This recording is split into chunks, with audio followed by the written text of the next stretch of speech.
Ignited Minds Tutorials has recently released a comprehensive series of videos covering the topic of electric field and charges for Class 12 Physics CBSE, Maharashtra State Board, and IIT/NEET, and various CET syllabus. The videos aim to provide a thorough understanding of these complex concepts through clear, concise explanations and problem walkthroughs. In addition to covering the basic principles, the series also includes previous year's questions, allowing students to practice and prepare for their exams effectively. The tutorials are designed to help students build a strong foundation in this important topic, ensuring they are well prepared to tackle any related questions that may come their way. Whether you are a student studying for board exams or preparing for competitive entrance exams like IIT and NET, these videos offer a valuable resource to aid in your studies. With the guidance of experienced educators, learners can gain a deeper insight into the subject and develop the skills necessary to excel in their academic pursuits. Overall, the series of videos from Ignited Minds Tutorials serves as a valuable, knowledge-based resource, providing a clear and comprehensive explanation of electric field and charges for students looking to enhance their understanding of the subject.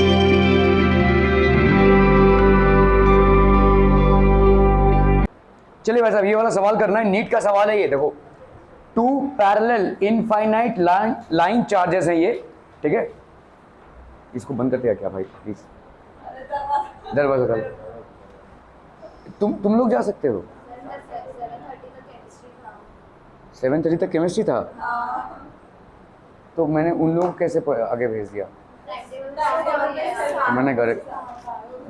तो मैंने गलत किया। ठीक है, जाओ जाओ, बैठ सकते हो, लेकिन तुम्हारी मर्जी। मतलब ये तो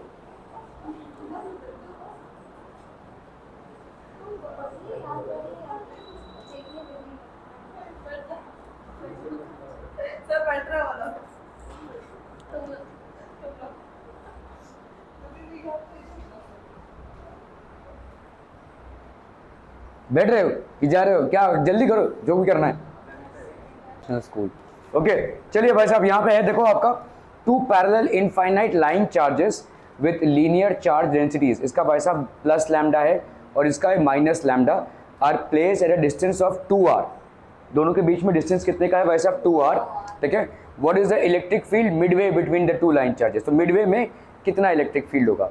तो ऑब्वियसली एक लाइन चार्ज से इसका डिस्टेंस कितना होगा? r, और दूसरे लाइन चार्ज से भी इसका डिस्टेंस कितना होगा? r, ठीक है। ओके, सो ये आपके ऑप्शंस दिए हुए हैं। ये नीट का सवाल है बेसिकली पीपल, ठीक है। Okay, so the electric field due to both the infinite charges is along the same direction. भाई साहब देखो, आपने कल देखा कि इलेक्ट्रिक फील्ड कितना होता है। What is the electric field? Equatorial plane पे कितना होता है?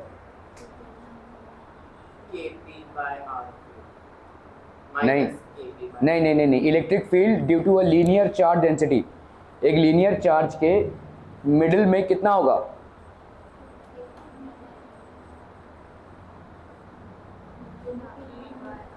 तो 2k lambda by R linear charge density के हिसाब से देखो 2k लैम्डा बाई आर है। यहां पे देखो माइनस लैम्डा है, इसका भी कितना हो जाएगा? इस तरफ भी होगा। देखो इसके वजह से इलेक्ट्रिक फील्ड इस तरफ और इसके वजह से भी इलेक्ट्रिक फील्ड इस तरफ, तो दोनों भी ऐड हो जाएंगे। तो 2k lambda by R and E minus lambda, ये भी कितना हो जाएगा? 2k lambda by R. तो ऑब्वियसली दोनों क्या हो जाएंगे? They will both add up each other. तो 4k लैम्डा बाई आर, तो 4k lambda by R by 4 pi epsilon not R. k का वैल्यू कितना होता है? 4 बाई एप्सिलॉन नॉट, तो कैंसिल, तो lambda by pi epsilon not R. तो आपके ऑप्शंस में अगर आप देखोगे lambda by pi epsilon not R, ये वाला ऑप्शन हो जाएगा, ठीक है। क्लियर है? Are we clear on this problem? Okay okay okay.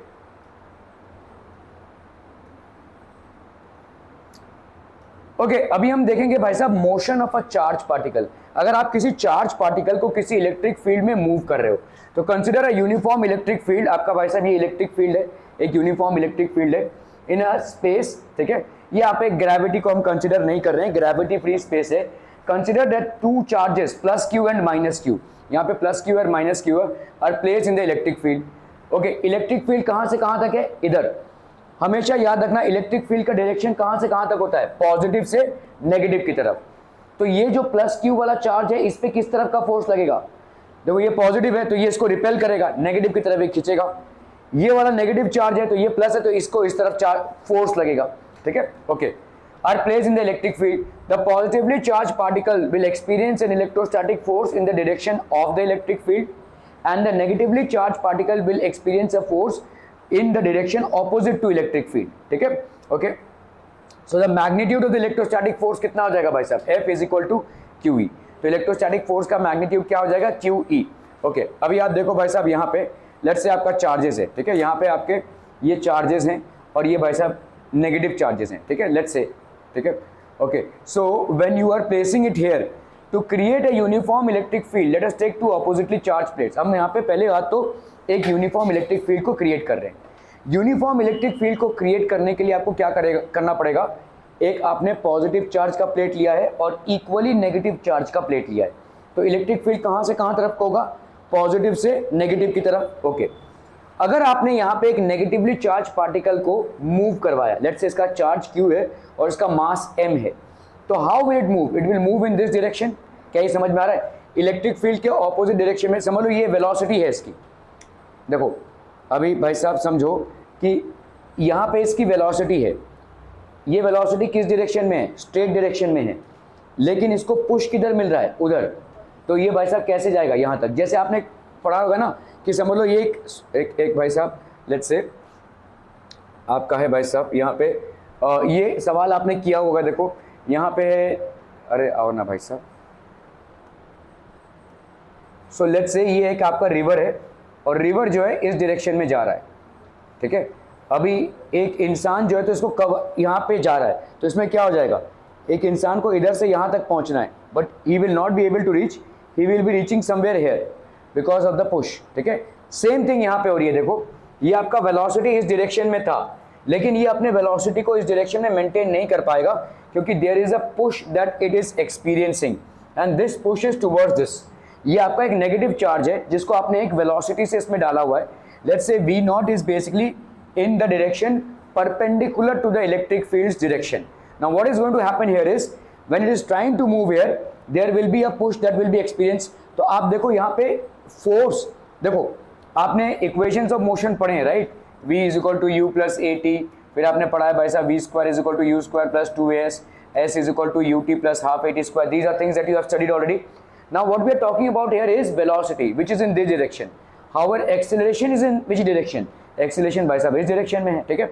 Okay, तो अभी हमको भाई साहब यहाँ पे कैलकुलेट करना पड़ेगा। तो ये आपका वर्टिकल डिस्प्लेसमेंट हो गया, दिस वर्टिकल डिस्प्लेसमेंट, ठीक है, और ये आपका Vx है जो इस तरफ है, ठीक है। ये जो है आपका वर्टिकल डिस्प्लेसमेंट है, this is basically Vy component की वजह से, ठीक है। ओके, तो ये जो Vy है वो क्या है भाई साहब, Vy आपका वर्टिकल वेलोसिटी हो गया। वर्टिकल वेलोसिटी क्या होगा बोलो, ये टाइम के साथ होता जाएगा ना भाई साहब, A इंटू टी होता जाएगा, ठीक है। Okay, so to create a uniform electric field let us take two oppositely charged plates of length x, ठीक है। ये आपके oppositely charged plates है, ये वाला भी length x का है और ये वाला भी length x का है, parallelly with a small separation between them, one plate is positively charged and the other plate is negatively charged। बहुत ध्यान से देखो इसका vertical displacement क्या हुआ है, सॉरी अपना horizontal displacement क्या हुआ, इस चार्ज पार्टिकल का horizontal displacement कितना है, x। क्या ये समझ में आ रहा है, horizontal displacement with what velocity has it covered, v naught, ठीक है। तो आप बताइए x को क्या लिखेंगे, डिस्टेंस क्या होता है, बोला बोला भाई साहब, डिस्टेंस क्या होता है, वेलोसिटी इनटू टाइम, है ना। तो वेलोसिटी कितनी थी, x डायरेक्शन में कितना था, v not, let's say into time, ये हो गया आपका x की वैल्यू क्या हो गई भाई साहब, v नॉट इनटू t। क्या ये समझ में आ रहा है। ओके, अभी यहाँ पे हम वर्टिकल डिस्प्लेसमेंट की बात कर रहे हैं, तो इतने टाइम पे ये यहां तक पहुंचा, तो वर्टिकल डिस्प्लेसमेंट कितना है भाई साहब, y इज इक्वल टू, अभी देखो s इज इक्वल टू क्या होता है, ut plus half a T का स्क्वायर। यहां पे u क्या था, इस तरफ इनिशियल वेलोसिटी कितनी थी, 0 थी, तो ये तो भाई साहब पूरा कैंसिल हो जाता है। यहां पे आता है क्या, देखो y, s की जगह पे लिखेंगे अपन y is equal to half of acceleration into t square. Now what will be this acceleration, ये एक्सेलरेशन क्या होगा, ये एक्सेलरेशन होगा ड्यू टू द फोर्स, ठीक है। अभी देखो यहाँ पे फोर्स कितना है, बोलो बोलो फोर्स कितना लग रहा है, अरे भाई साहब अब नहीं Q इंटू ई इलेक्ट्रिक फील्ड लिखा सकते हैं भाई साहब, फोर्स ये आपका कितना है Q इंटू ई, ठीक है। तो आपका एक्सेलरेशन कितना हो जाएगा, acceleration will be force upon मास।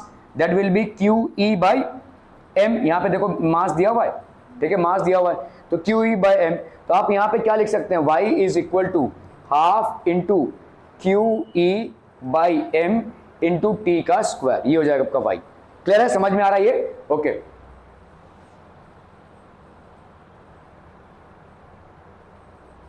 तो अपन यहां पे बात कर रहे हैं भाई साहब, तो देखो acceleration in the y direction कितना हो जाएगा, क्यू ई बाई एम, और एफ वाई जो डायरेक्शन में है वो क्यू ई हो गया, ठीक है।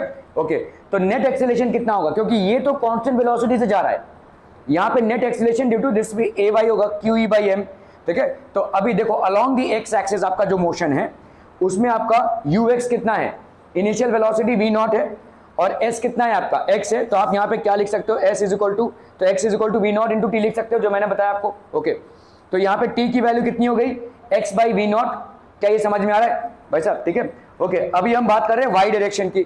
y में displacement y is equal to, ये आपका हो जाएगा जीरो, क्योंकि initial velocity in the direction of y was zero, ठीक है। तो ये आपका पूरा कंपोनेंट जीरो हो गया। यहां पे क्या हो गया, half Q E by m t का स्क्वायर। ये जो t आपने यहां पे लगाया था इसको वैल्यू को सब्स्टिट्यूट करो भाई साहब, ठीक है। t is equal to X by we not, तो half Q E by X square by V का स्क्वायर, तो आपका भाई साहब y is equal to what, half Q E X square M V square. This is the net deviation of the charge particle after it passes through the electric field. तो ये इसका deviation है, ये जा रहा था भाई साहब ऐसे, लेकिन ये अभी पहुंचा ऐसे, तो ये वाला जो डेविएशन है उसकी वैल्यू ये हो गई। क्या ये समझ में आ रहा है भाई साहब? ठीक है okay velocity of the charge particle. Now x direction में वेलोसिटी क्या रहेगी, सेम ही रहेगी, क्योंकि कोई एक्सीलरेशन उस पर एक्ट नहीं हुआ है। The velocity will remain the same, तो even after time t the velocity is going to remain as v not. The velocity of the particle along the y axis, अभी देखो v is equal to u plus at होता है, along the y axis velocity कितनी थी, zero, लेकिन यहां पे एक एक्सीलरेशन एक्ट हुआ है। ये एक्सीलरेशन की वैल्यू क्या है, f upon m, that is q E by m, ठीक है। तो ये q E by m into t, और t की वैल्यू क्या है,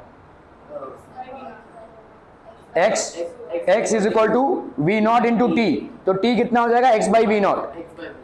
क्या ये समझ में आ रहा है, x by we naught. Okay तो आपका वी वाई का वैल्यू कितना हो गया, यहाँ पे बोलो q E by m x by we naught. X by we naught मतलब t की जगह पे आया, और ये हो गया आपका क्यू ई बाई एम। क्या ये समझ में आ रहा है भाई साहब? Are we clear on this one? ठीक है। So the net velocity of the particle, हम इसको क्या लिख सकते हैं, वी एक्स आई cap v y j cap. तो आपका भाई साहब नेट वेलोसिटी कितना हो गया, वी एक्स आई कैप मतलब v naught i cap plus यहाँ पे भाई साहब वी वाई की वैल्यू जो आई है q E by m x by we naught j cap. क्या ये समझ में आ रहा है? ठीक है। अभी अगर tan थीटा की वैल्यू देखोगे तो हमेशा होता है भाई साहब क्या, v y by v x, इसको भाई साहब कर लो तो आपका कितना आ गया, q E by x, q E x by m v naught का स्क्वायर। क्या ये समझ में आ रहा है? तो जब भी आप किसी नेगेटिवली चार्ज पार्टिकल को, यहाँ पे एक इलेक्ट्रिक फील्ड क्रिएट हुई है, नेगेटिवली चार्ज पार्टिकल हमेशा किसकी तरफ मूव करेगी, पॉजिटिव डायरेक्शन की तरफ, तो आप इस लेंथ को कैलकुलेट कर सकते हैं। There will be a horizontal displacement which will be equal to आपका जितना भी हॉरिजॉन्टल वेलोसिटी है इनटू टाइम, जिससे आप टाइम को आप क्या लिखेंगे, v naught by x, and there will be a vertical displacement. Vertical displacement में इनिशियल वर्टिकल वेलोसिटी आपकी कितनी होगी, जीरो। ठीक है, क्लियर है, समझ में आ रहा है ये? ओके चलिए भाई साहब इसको करना है, नीट का सवाल है। An electron falls from rest through a vertical distance h in a uniform and vertically upward directed electric field. The direction of the electric field is now reversed, keeping its magnitude the same. A proton is allowed to fall from rest in it through the same vertical distance h. Find the time of fall of the electron in comparison to the time of fall of the proton. चलिए भाई साहब फटाक से करना है, एकदम आसान सवाल। चलिए चलिए चलिए क्विक क्विक।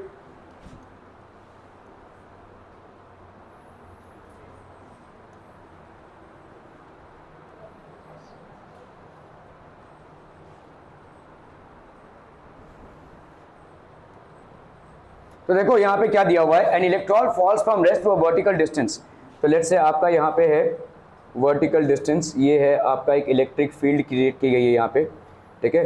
और इस ये इलेक्ट्रिक फील्ड का जो वर्टिकल डिस्टेंस है बच्चा पार्टी, वो कितना है आपका, लेट्स से ये है आपका कितना, h। समझ में आ रहा है ये? दिस इज बेसिकली h, ठीक है। An electron falls from rest to a vertical distance h uniform and vertically upward directed electric field. तो वर्टिकली अपवर्ड है मतलब आपका क्या हो जाएगा, ये आपका भाई साहब इलेक्ट्रिक फील्ड का डायरेक्शन हो गया। अगर ये आपके इलेक्ट्रिक फील्ड का डायरेक्शन हो गया बच्चा पार्टी, मुझे बताइए ऊपर पॉजिटिव चार्ज होगा या नीचे, अरे इलेक्ट्रिक फील्ड की वजह से, इलेक्ट्रिक फील्ड का डायरेक्शन ऊपर की तरफ है, तो इलेक्ट्रिक फील्ड भाई साहब किधर होगा, मतलब इधर होगा आपका क्या, पॉजिटिव है ना, पॉजिटिव हो रहा है भाई साहब इधर, और इधर क्या हो जाएगा आपका नेगेटिव। क्या ये समझ में आ रहा है ये? ओके। इलेक्ट्रॉन को जब आपने फेंका, इलेक्ट्रॉन को जब आपने फेंका तो ये इसकी तरफ एक्सेलरेटेड मोशन करेगा, क्योंकि इस पे एक एडिशनल फोर्स लग रहा है। क्या ये समझ में आ रहा है? ठीक है, तो there will be an accelerated motion towards this because it is being acted upon by an additional force। ठीक है, ओके।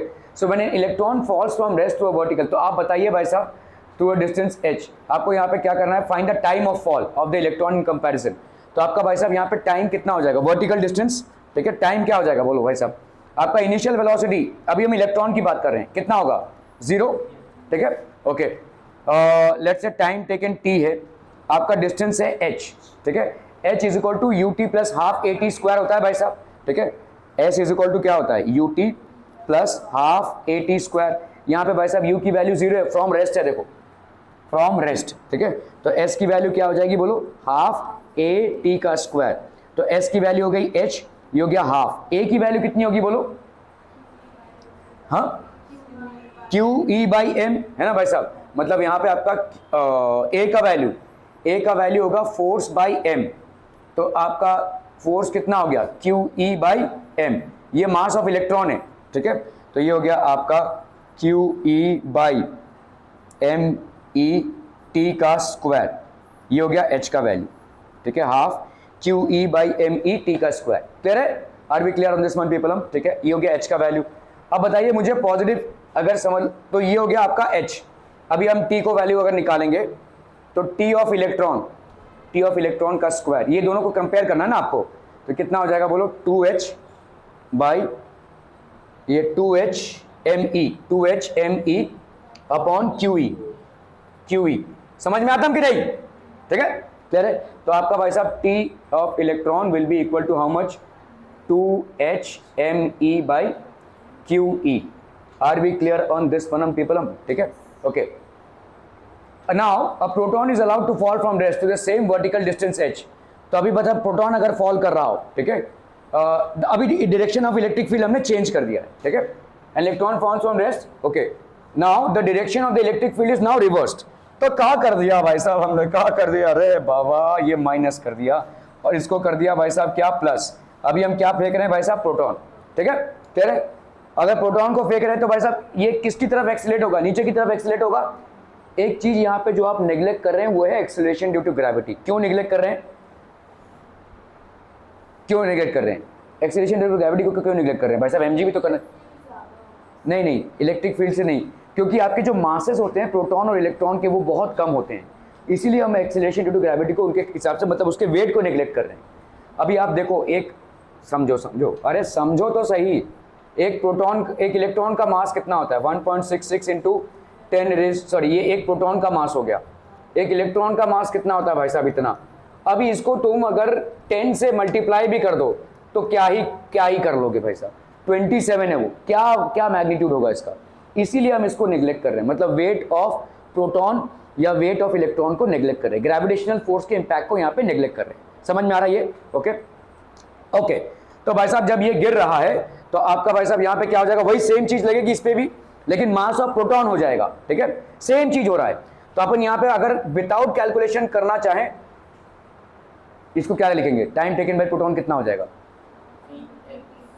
Vx, नहीं x कहां से आ रहा है, time taken by proton to line same ही रहेगा ये, ठीक है, सेम ही रहेगा ये, ओके। सिर्फ इस मास ऑफ इलेक्ट्रॉन की जगह पे क्या हो जाएगा, मास ऑफ प्रोटॉन हो जाएगा। क्या ये समझ में आ रहा है, ये mass of proton upon QE हो गया, ये क्लियर है? बाकी उस पर भी फोर्स उतना ही लग रहा है, क्लियर है, क्योंकि उसका चार्ज भी सेम है, एक प्रोटॉन का चार्ज और इलेक्ट्रॉन का चार्ज, दोनों का चार्ज भी क्यू है, that is 1.6 into 10 raise to -19, लेकिन यहाँ पे मास ऑफ प्रोटॉन होगा और यहाँ पे होगा मास ऑफ इलेक्ट्रॉन, ओके। अभी आपको यहाँ पे पूछा है find the time of electron in comparison, तो time of electron upon time of proton, भाई साहब कितना हो जाएगा, यहाँ पे हो जाएगा आपका, देखो यहाँ पे इसको अगर हम करते हैं तो 2 और 2 कैंसिल, h और h कैंसिल, ठीक है, क्यू ई और क्यू ई कैंसिल, लेकिन आपका क्या रह जाता है यहाँ पे, mass of electron upon mass of proton. इस चीज को आपको जानना जरूरी है कि mass of a proton is almost 1800 times the mass of electron.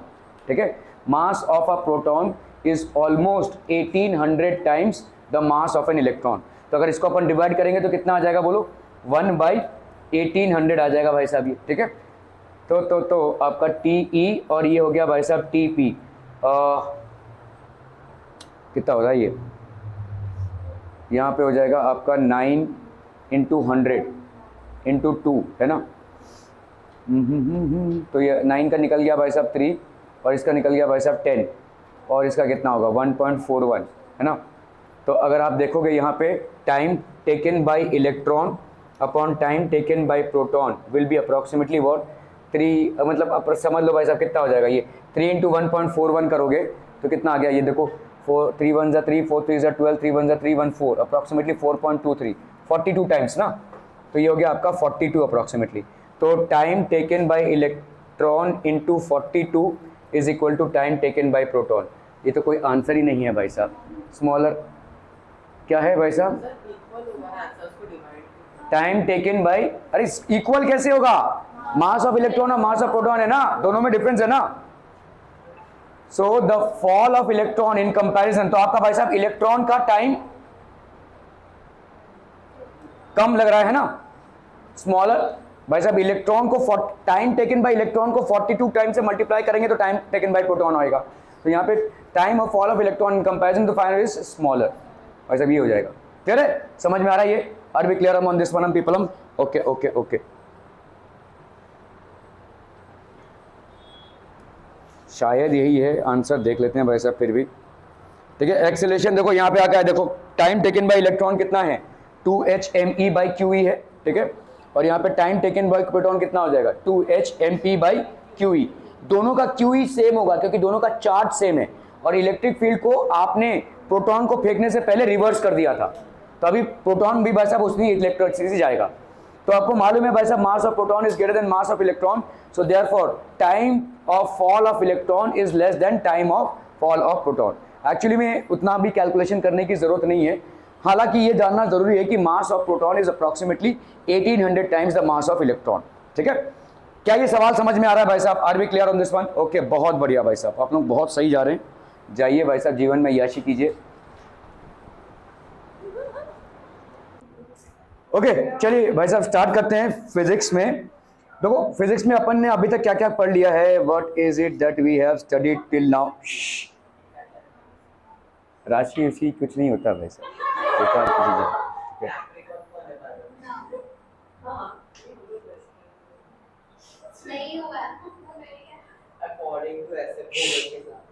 हो गया बस। ओके, यहाँ पे देखो अपन ने क्या क्या कर लिया अभी तक, what have we studied till now? Electric field at an equatorial point of a dipole, dipole के इक्वेटोरियल पॉइंट पे इलेक्ट्रिक फील्ड कितना है, that is something that we have. Okay, electric field at any point due to a dipole, ठीक है, ये भी हमने किया, जो आपका sine theta sine alpha cos वाला आया था फॉर्मूला, इक्वेटोरियल पॉइंट पे कितना होता है वो वाला। ठीक है, ओके, एंड डाइपोल है ना यूनिफॉर्म इलेक्ट्रिक फील्ड, तो किसी डाइपोल को अगर आप यूनिफॉर्म इलेक्ट्रिक फील्ड में रखेंगे तो उस पर टॉर्क कितना होगा, PE sin थीटा। ठीक है, P sin theta, P is what? P is your dipole moment, Q into 2L। ठीक है, अभी हम बात करेंगे भाई साहब इलेक्ट्रिक फ्लक्स की, measurement of electric flux through a cube and a cylinder due to a uniform electric field, electric flux in a non uniform electric field and electric flux through a sphere. तो इन सब चीजों की बात करेंगे हम। पहले तो समझेंगे कि इलेक्ट्रिक फ्लक्स बेसिकली होता क्या है। इलेक्ट्रिक फ्लक्स को समझने के पहले एक चीज जो आपको समझना जरूरी है कि फिजिक्स में जब हम किसी वेक्टर को लेते हैं तो जरूरी नहीं है कि सारी चीजें वेक्टर फॉर्मेट में हो, कहीं कहीं पे हम जबरदस्ती वेक्टर फॉर्मेट अप्लाई करते हैं। जैसे समझो, क्या लेंथ एक वेक्टर है, may be at times it is and at times it is not. जब लेंथ को हम डिस्टेंस के हिसाब से ले रहे हैं तो वेक्टर नहीं है, लेकिन जब हम डिस्प्लेसमेंट के हिसाब से ले रहे हैं तो वेक्टर है। ठीक है, क्या एरिया एक वेक्टर है, क्या एरिया एक वेक्टर है? नहीं है। ठीक है, ओके, लेकिन यहां पे हम एरिया को एज अ वेक्टर लेंगे। अभी समझो, ये एरिया है, ये भाई साहब आपका एरिया है, इसको अपन भाई साहब ऊपर ले रहे हैं, ये हो गया वेक्टर। समझ में आ रहा है? ये ताश की गड्डी है, समझ लो ताश की गड्डी है, ताश की गड्डी को अगर आप ऐसे ऊपर लेंगे, ठीक है, तो ये क्या हो गया आपका एरिया वेक्टर हो गया। तो आपका ये जो एरिया है इस पे नॉर्मल अगर हम डाल रहे हैं तो ये हो गया एरिया वेक्टर। तो एरिया को जबरदस्ती अपन ने क्या किया है, एरिया वेक्टर में कन्वर्ट किया है, ठीक है, we are basically converted into area vector. Okay, तो आपका देखो यहाँ पे इलेक्ट्रिक फ्लक्स क्या हो गया, the number of electric field lines that intersect at a given area normally is known as the electric flux, it is denoted by phi. ठीक है, तो आपका भाई साहब यहाँ पे क्या हो रहा है, this is basically denoted by phi. तो number of electric field lines that intersect at a given area normally is known as the electric flux, it is denoted by phi। ठीक है, तो अभी देखो ये जो सरफेस एरिया है, तो अभी देखो ये एरिया है, लेट्स से इसका वेक्टर क्या होगा, ये एरिया ये ऊपर जो जा रहा है, ठीक है, तो एक हो गया आपके ऊपर की तरफ और एक हो गया आपके नीचे की तरफ, मतलब समझ लो ये आपका कोई सब चीज है, ये ऊपर की तरफ जाएंगे तो a इंटू यूनिट वेक्टर, ये नीचे की तरफ जाएंगे तो minus a into unit vector. ठीक है, समझ में आ रही है। Okay, so area is generally considered as a scalar quantity, however for many cases the area of the surface is taken as a vector। हमने यहाँ पे जबरदस्ती इसको वेक्टर लिया हुआ है, ठीक है, क्योंकि हमको फ्लक्स कैलकुलेट करना है, इसीलिए हमने एरिया का क्या कर दिया, वेक्टर। तो एरिया आपका जनरली स्केलर क्वांटिटी है, it is not a vector, it is a directionless quantity, but here we have taken it to be a vector because flux is something which is connected to vector. क्या ये समझ में आ रहा है? Area is generally considered as a scalar quantity, however for many cases as in the calculation of electric flux it is deliberately taken as a vector format। तो आपका समझ लो ये कोई स्फीयर, कोई राउंडेड सरफेस है, तो इसके ऊपर का एरिया वेक्टर ये, नीचे का एरिया वेक्टर वे, तो ये a into n, ये हो गया minus a into n। The direction of the area vector is taken in the direction normal to the surface। As 2D objects do not enclose a volume, their surfaces are known as open surfaces। 2D objects हैं, कोई enclose तो नहीं कर रहे volume को, तो ऊपर भी भाई साहब खुला है, नीचे भी भाई साहब खुला है, तो इधर का एक एरिया वेक्टर इधर हो गया, इधर का एक एरिया वेक्टर इधर हो गया। ठीक है, consider a disc having two surfaces. एक भाई साहब आपका डिस्क है, ये सरफेस 1 है और नीचे सरफेस आपका 2 है। ठीक है, for open surfaces the unit normal और area vector can be drawn in either direction. तो ये ऊपर की तरफ भी खींच सकते हैं आप, नीचे की तरफ भी खींच सकते हैं। ठीक है, A 3D objects, as 3D objects enclose a volume, their surfaces are known as closed surfaces। तो आपका 3D objects क्या करते हैं भाई साहब, they enclose a volume, so their surfaces are known as closed surfaces। Example spheres। Consider a part of a sphere as shown in the figure। For closed surfaces, the unit normal or area vector is drawn radially outward and normal to the surface। तो unit vector भाई साहब क्या हो जाएगा, radially outward drawn to the surface। ठीक है, ये आपका radially outward हो गया। The values of the area is given by, तो यहाँ पे कितना हो जाएगा भाई साहब, ds is equal to ds into r unit vector. समझ में आ रहा है? ये r कैप क्या है, unit vector in the direction of s, मतलब इसको ऐसे ले रहे हैं, ये ऐसा आपका एरिया जा रहा है। ठीक है, क्लियर है? सो आपका यहाँ पे क्या हो जाएगा, s will be equal to what, ds की वैल्यू हो गई भाई साहब ds into r, तो इसका भाई साहब आपने इंटीग्रेशन किया तो s आ गया, और यहाँ पे इंटीग्रेशन किया तो इंटीग्रेशन ऑफ ds। ऐसे छोटे छोटे यूनिट्स को आप ऐड करते जा रहे हैं। ठीक है, ये आपका भाई साहब हो गया flux. Measurement of electric flux, अभी हम करेंगे भाई साहब measurement of electric flux. Electric flux is measured in terms of electric field strength. The electric field strength at a particular point is defined as the electric flux passing through a unit normal area at that point. ठीक है, तो ये आपके समझ लो electric field lines हैं, और यहाँ पे भाई साहब इसका एरिया है। ठीक है, लेट्स से s। ठीक है, in a uniform electric field, अगर भाई साहब आपका एक यूनिफॉर्म इलेक्ट्रिक फील्ड है, let us consider that the plane surface is normally to the field. तो आपका लेट से हमने मान लिया है कि एक यूनिफॉर्म इलेक्ट्रिक फील्ड है, let us consider that the plane surface is placed normally to the field. तो ये आपका प्लेन सरफेस है और ये नॉर्मल है फील्ड पे। समझ में आ रहा है? प्लेन सरफेस है, आपने देखो ये ऐसा है, ये इलेक्ट्रिक फील्ड लाइंस ऐसे जा रहे हैं, यहाँ पे आपने एक नॉर्मल सरफेस को रखा हुआ है। ठीक है, तो इसका एरिया वेक्टर आप या तो इधर ले सकते हो या तो इधर भी ले सकते हो। ठीक है, क्लियर है? तो एरिया वेक्टर है भाई साहब आपका। Okay, if in a normal uniform electric field, let us consider that the plane surface is placed normally to the field, the area vector is also in the direction of the electric field। तो अपन ने भाई साहब area vector को इस direction में ले लिया हुआ है। ठीक है, आपकी मर्जी, आप किस डायरेक्शन में एरिया वेक्टर को लेना चाहते हैं। ठीक है, अगर उसके ऑपोजिट डायरेक्शन में लेंगे, जैसे आपका देखो एरिया वेक्टर क्या है, एरिया वेक्टर मतलब यहाँ पे इसका ऑपोजिट डायरेक्शन में माइनस में हो जाएगा। ठीक है, okay, so if phi is the flux passing through the surface area s, then the electric field intensity in terms of electric flux, तो आपका इलेक्ट्रिक फील्ड इंटेंसिटी ये हो गया E, that will be equal to phi upon s। तो phi को अपन क्या लिख सकते हैं भाई साहब, E into s, ये आपका फॉर्मूला है। इलेक्ट्रिक फ्लक्स का फॉर्मूला क्या है, ध्यान से देखो, electric field into s area vector, ध्यान दो, आपका जो a इंटू बी होता है, ये क्या होता है भाई साहब, दो वेक्टर्स को जब आप स्केलर प्रोडक्ट करते हो तो क्या होता है, ये आपका स्केलर प्रोडक्ट है, तो ये क्या हो जाएगा ए बी कॉस थीटा, और ये जो आपका रिजल्ट आएगा ये क्या होगा, this will be a scalar. तो इलेक्ट्रिक फ्लक्स भी आपका क्या है, एक स्केलर क्वांटिटी है। Electric flux is a scalar quantity, why, because it is a scalar product of electric field. अभी देखो इलेक्ट्रिक फील्ड को अलग अलग तरीके से जानते हैं, इलेक्ट्रिक फील्ड इंटेंसिटी बोल सकते हैं, इलेक्ट्रिक फील्ड बोल सकते हैं, ठीक है। तो electric field and area vector दोनों भी आपके वेक्टर्स हैं भाई साहब, लेकिन दोनों में हो क्या रहा है, स्केलर प्रोडक्ट हो रहा है। तो मतलब कॉस थीटा पे एंगल डिपेंडेंट होगी, मतलब कितना थीटा है आपका, क्लियर है, समझ में आ रहा है। यहां पे बताओ मुझे कितना एंगल होगा दोनों के बीच में, 90 कैसे होगा भाई साहब, ये इधर भी इलेक्ट्रिक फील्ड और इधर भी आपका एरिया वेक्टर, तो आपका जीरो हो जाएगा। कॉस जीरो की वैल्यू कितनी होगी, 1, ठीक है। तो इसका मतलब अगर आपने इस प्लेट को ऐसे रखा होता तो कितना होता था, अगर इस प्लेट को आपने ऐसे रखा होता तो कितना होता था, थीटा की वैल्यू हो जाती थी 90, तो आपका इलेक्ट्रिक फ्लक्स कितना होता था, 0। समझ में आ रहा है। किसी शीट को अगर आपने ऐसे रख दिया इलेक्ट्रिक फील्ड के इधर, ठीक है, तो इसका भाई साहब क्या हो जाएगा, इलेक्ट्रिक फ्लक्स, कोई फ्लक्स मतलब उसमें से कोई आपका इलेक्ट्रिक फील्ड लाइंस जा ही नहीं रहे उसके एरिया से, तो उसका 0 हो जाता है। जैसे आप इसमें करेंगे तो मैक्सिमम हो जाएगा यहाँ पे, क्योंकि कॉस की वैल्यू थीटा के हिसाब से भाई साहब, कॉस अगर थीटा आपका 0 है तो ये कॉस थीटा आपको मैक्सिमम देगा, दैट इज कॉस थीटा की वैल्यू 1 हो जाएगी। और थीटा की वैल्यू भाई साहब जब होगी 90 डिग्री, तो आपका भाई साहब कॉस 90 की वैल्यू, कॉस थीटा की वैल्यू कितनी हो जाएगी, 0, ठीक है। ये आपका हो गया electric flux. Are we clear to this one problem, ठीक है। So electric flux is basically the scalar product of the area vector and the electric field intensity. तो इसका आपका यूनिट क्या हो जाएगा, बताइए यूनिट क्या हो जाएगा। अरे इलेक्ट्रिक फील्ड का यूनिट क्या होता है, अरे कंफ्यूज हो रहे हो तो ये देख लो ना, इलेक्ट्रिक फील्ड क्या होता है, के क्यू बाई आर का स्क्वायर। के का तो कोई यूनिट होता नहीं है ना, तो यहां पे कितना हो जाएगा, कूलम पर मीटर स्क्वायर, ठीक है। ये हो सकता है, या आप क्या लिख सकते हो इसको, न्यूटन।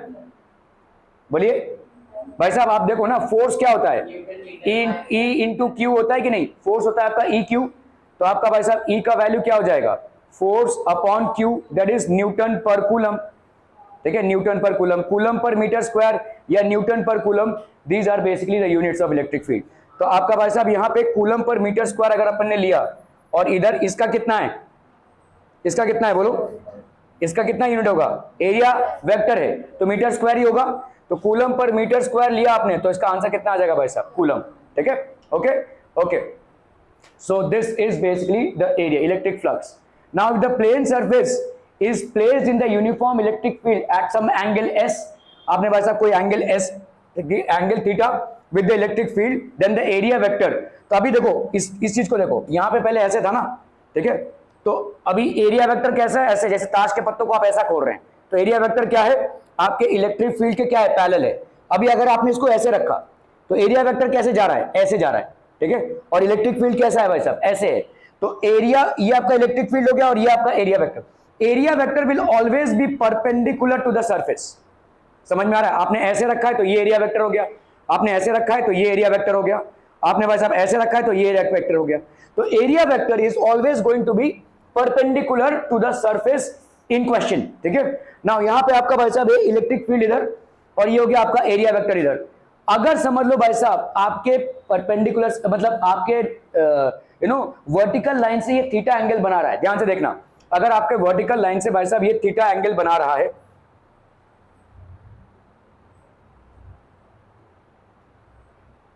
अगर वर्टिकल लाइन से ये थीटा एंगल बना रहा है, बच्चा पार्टी मुझे बताइए, यहाँ पे ये वर्टिकल लाइन है, this is basically the vertical line, और यहां पे ये कितना होगा बोलो, ये वाला एंगल कितना होगा, 90 हो जाएगा भाई साहब, एरिया वेक्टर परपेंडिकुलर है, ये थीटा ये 90, ये कितना होगा बोलो, what will this be, 90 minus theta, समझ में आ रहा है, ये this will be how much, ये हो जाएगा भाई साहब आपका कितना,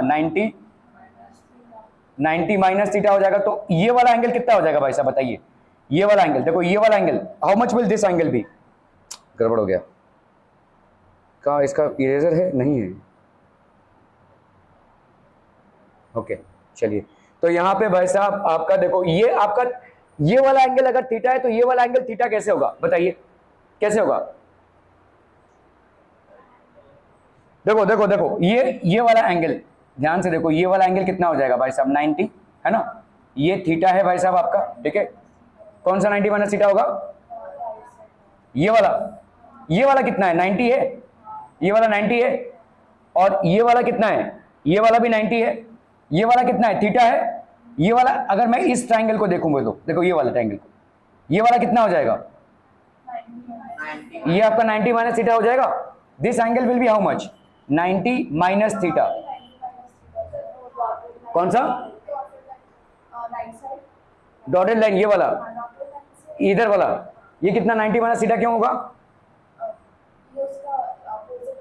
देखो यहाँ पे अगर मैं ऐसा ले लूं, ठीक है, ये वाला एंगल आपका कितना हो गया भाई साहब? 90 माइनस थीटा हो गया, ये हो गया आपका 90। तो देखो क्लियर, इसको कैसे करते हैं भाई साहब? देखो ये आपका थीटा, ये वाला कितना है आपका? 90, है ना, ये वाला कितना हो गया भाई साहब आपका? 90। ये थीटा है, ये वाला कितना हो गया? ऑब्वियसली परपेंडिकुलर है, तो ये हो गया आपका 90। ये वाला कितना हो जाएगा आपका? इस वाले एंगल की बात कर रहा हूं, ये वाला एंगल कितना होगा? ध्यान से देखो कितना होगा ये? नहीं, ये थीटा है, ये 90 है, ये आपका 90 माइनस थीटा है। मैं आपसे पूछ रहा हूं ये वाला एंगल कितना हो जाएगा? 90। कौन सा? ये वाला 90 है भाई साहब, मैं ये वाला एंगल पूछ रहा हूं जो थीटा दिखा रहा है यहाँ पे। ये थीटा कैसे होगा? That is why I am asking you भाई साहब। अगर ये वाला एंगल देखो ना, ये थीटा है, देखो ना, अगर मैंने यहाँ पे एक ये लिया हुआ है, ये आपका कितना हो गया? 90।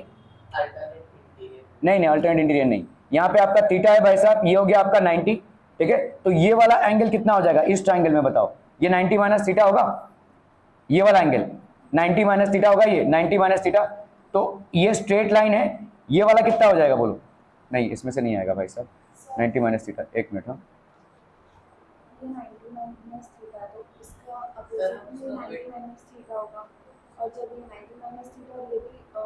हाँ ये वाला 90 माइनस थीटा, करेक्ट, ठीक है, यस, ठीक है। तो यहाँ पे देखो ये वाला कितना, ये थीटा हुआ, ये कितना हुआ आपका 90, ठीक है। ये वाला कितना हो जाएगा? 90 माइनस थीटा। अभी देखो ये वाला लाइन और ये वाला लाइन वर्टिकली ऑपोजिट है, तो ये वाला कितना हो जाएगा? 90 माइनस थीटा। ये पूरा कितना है? 90। तो उसमें से 90 माइनस थीटा को हटाओगे तो ये कितना हो जाएगा? थीटा। क्या ये समझ में आ रहा है बच्चा पार्टी? देखो ये वाला एंगल देखो, ये वाला क्रिस क्रॉस है, देखो ये वाला और ये वाला, ठीक है। अभी देखो यहां से एक लाइन जा रही है ऐसे, ठीक है, ये वाली लाइन ऐसे जा रही है, समझ में आ रहा है ये? ठीक है, ओके। अभी यहां पे देखो ये वाला एंगल कितना हो गया? 90 माइनस थीटा हो गया, है ना। तो ये वाला एंगल कितना होगा? 90 माइनस थीटा।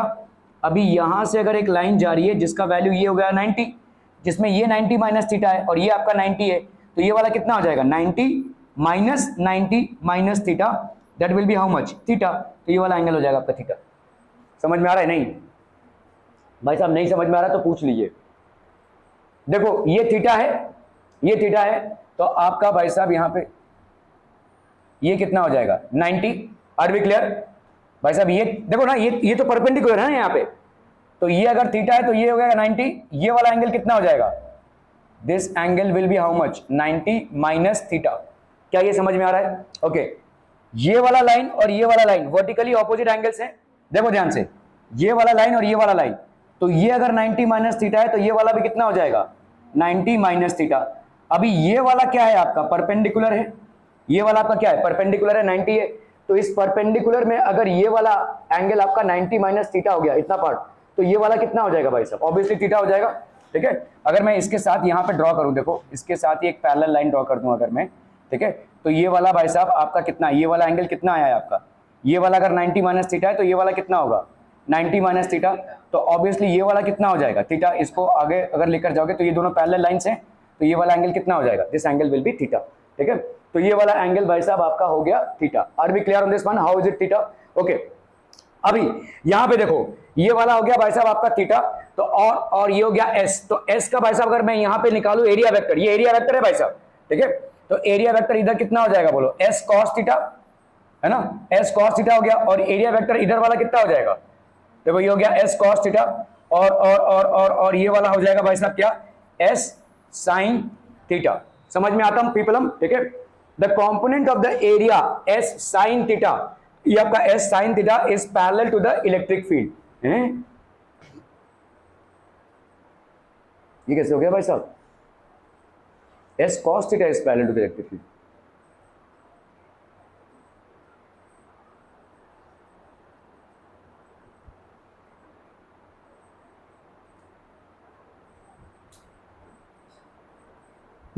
ठीक है, समझ में आ रहा है। देखो ये S है तो ये S cos थीटा हो गया और ये हो गया S sin थीटा। अभी देखो इलेक्ट्रिक फील्ड किस तरफ है, इस तरफ है इलेक्ट्रिक फील्ड, और ये हो गया नॉर्मल। आपने देखा भाई साहब फ्लक्स क्या होता है, flux is equal to E into S cos theta. तो भाई साहब इन दोनों के बीच में एंगल कितना है, S sin थीटा हो गया ये, और ये हो गया इलेक्ट्रिक फील्ड, ठीक है। और इन दोनों के बीच में एंगल कितना है भाई साहब, cos 90 का एंगल है ना भाई साहब इन दोनों के बीच में, तो ये कितना हो जाएगा 0, ठीक है।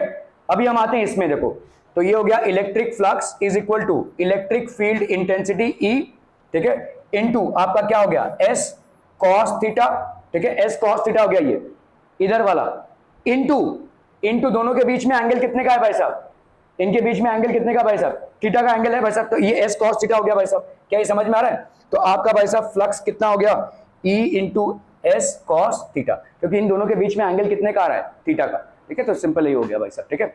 तो आपका E इंटू S, इसको अपन भाई साहब स्केलर प्रोडक्ट लिख सकते हैं। जब दो वेक्टर्स में आपका आता है E into S cos theta, तो इसको अपन लिख सकते हैं vector E into vector S। ध्यान रहे फ्लक्स आपका वेक्टर नहीं होगा, क्योंकि स्केलर प्रोडक्ट का रिजल्ट स्केलर ही होता है। Between two vectors if you are doing a scalar product the result will be a scalar, ठीक है, ओके। तो वे theta is the angle between the area and the electric field. ध्यान रहे यहाँ पे थीटा कौन सा एंगल है, between the area and the electric field. जो एरिया वेक्टर है, ठीक है, ये जो एरिया वेक्टर है और इलेक्ट्रिक फील्ड के बीच में अगर एंगल थीटा है तो आपका भाई साहब क्या हो जाएगा, flux will be equal to ES cos of theta, ठीक है, okay. Consider a 3D object. अगर भाई साहब आपने 3D ऑब्जेक्ट लिया हुआ यहाँ पे, ठीक है, placed in a uniform 3D object मतलब जिसका लेंथ ब्रेथ और हाइट तीनों भी हो। यहाँ पे तो आपने एक शीट लिया हुआ था, अभी आपने लेंथ ब्रेथ और हाइट तीनों भी लिया हुआ है, ठीक है। ये आपका भाई साहब क्लोज सरफेस है, ठीक है, this is basically a close surface in a uniform electric field. We know that the surface of a 3D object is considered as a close surface and the area vector is taken along radially outward normal. तो आपने भाई साहब area vector एक इधर का ले लिया, एक भाई साहब इधर का ले लिया, ठीक है, ये इधर का एक और इधर का एक, ठीक है, okay. Let us consider that there are two surfaces for given closed surface and the electric field lines are entering into surface of S2। तो यहाँ पे भाई साहब S2 में स्ट्राइक कर रहे हैं, ये वाला आपका S2 सरफेस है और इलेक्ट्रिक फील्ड लाइंस इस S2 को स्ट्राइक कर रहे हैं, ठीक है, okay. And coming out from the surface S1 से ये बाहर आ रहे हैं, ठीक है, okay. The area vector of surface 1 that is S1, तो ये वाला देखो सरफेस, ये इसके नॉर्मल हमने ड्रॉ किया है, देखो ऐसा है ना, ये ऐसा है देखो। तो इसमें जो आपने S1 को ड्रॉ किया हुआ है, लेट्स से इलेक्ट्रिक फील्ड से ये कितना एंगल बना रहा है, थीटा। तो बट ऑब्वियस सी बात है कि S2 कितना बनाएगा, 180 minus theta, that is pi minus theta. समझ में आ रहा है ये, ठीक है, ओके। सो इलेक्ट्रिक फ्लक्स थ्रू सरफेस 1 पे इलेक्ट्रिक फ्लक्स कितना हो जाएगा, E S1 cos थीटा, और where theta is an acute angle, so cos theta आपकी पॉजिटिव हो जाएगी भाई साहब, ठीक है। थीटा 1 विल बी, सो आपका फाई 1 क्या हो जाएगा, positive, okay. Therefore, when the electric field lines are coming out from a 3D object, एक 3D ऑब्जेक्ट से जब इलेक्ट्रिक फील्ड लाइंस बाहर आ रहे हैं, ठीक है, it's considered as positive flux. बहुत इंपॉर्टेंट है ये, ठीक है।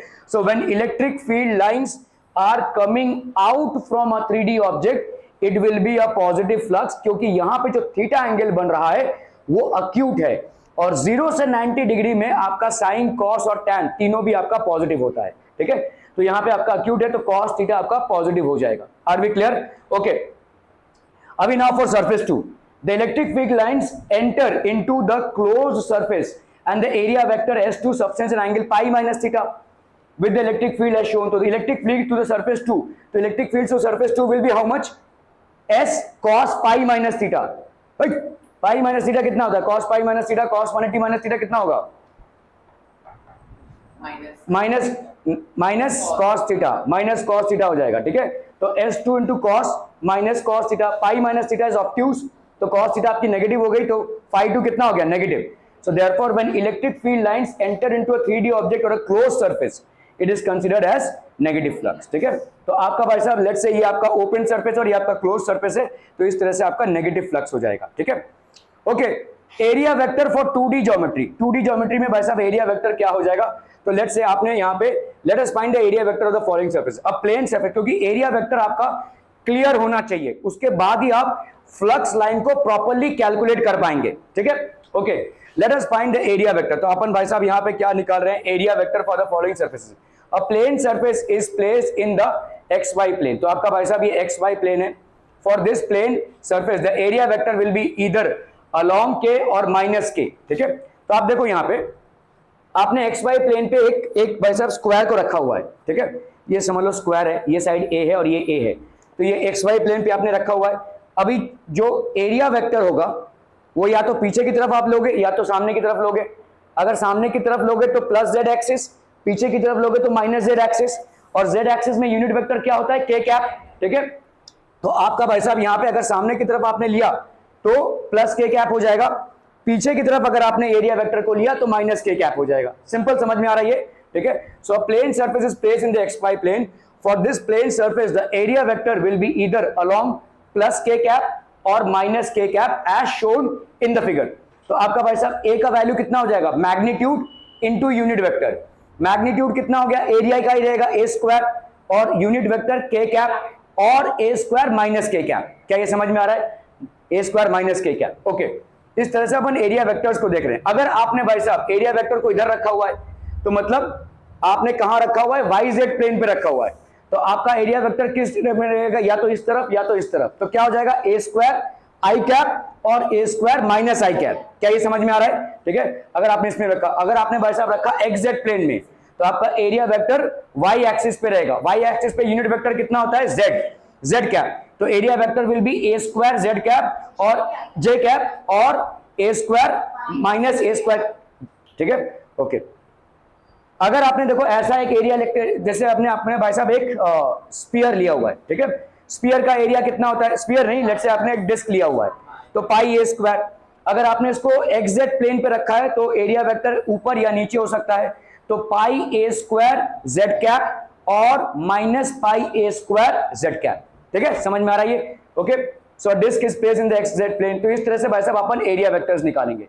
ओके, चलिए भाई साहब यहां पे एक सवाल है, a square surface of side L, ठीक है, M is placed in a uniform electric field acting along the same plane at an angle theta with the horizontal side of the square. Find the electric flux linked to the surface in voltmeter.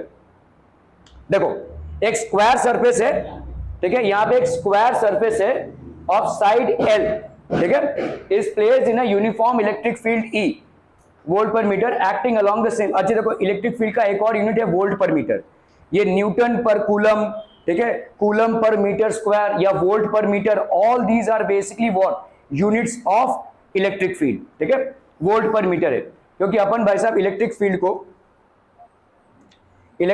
किन किन तरीकों से लिख सकते हैं भाई साहब,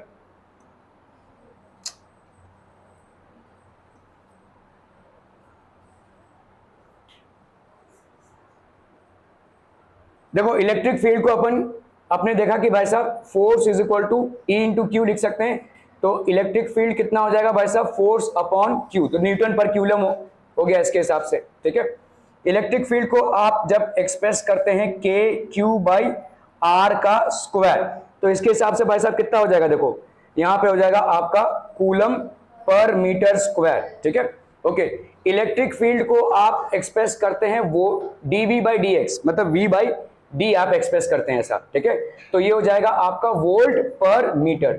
ये सारे आपके इलेक्ट्रिक फील्ड के यूनिट्स हैं, वोल्ट पर मीटर, न्यूटन पर कूलम और भाई साहब coulomb per metre square, all these are basically units of electric field.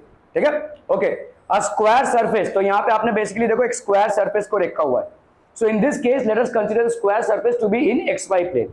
अगर आपने भाई साहब इसको एक्स वाई प्लेन पे रखा, ठीक है, okay, so that the area vector s is along the z axis, तो या तो पॉजिटिव z एक्सिस में या तो नेगेटिव z एक्सिस में, मतलब a square minus k cap और a square plus k cap. ठीक है, okay. It is also given that the electric field is acting along the xy plane only, ठीक है, acting along the same plane। देखो यहाँ पे xy plane पे ही electric field है, मतलब ये आपने रखा हुआ है और इलेक्ट्रिक फील्ड आपके xy प्लेन पे ही है। ठीक है, electric field is along the xy plane,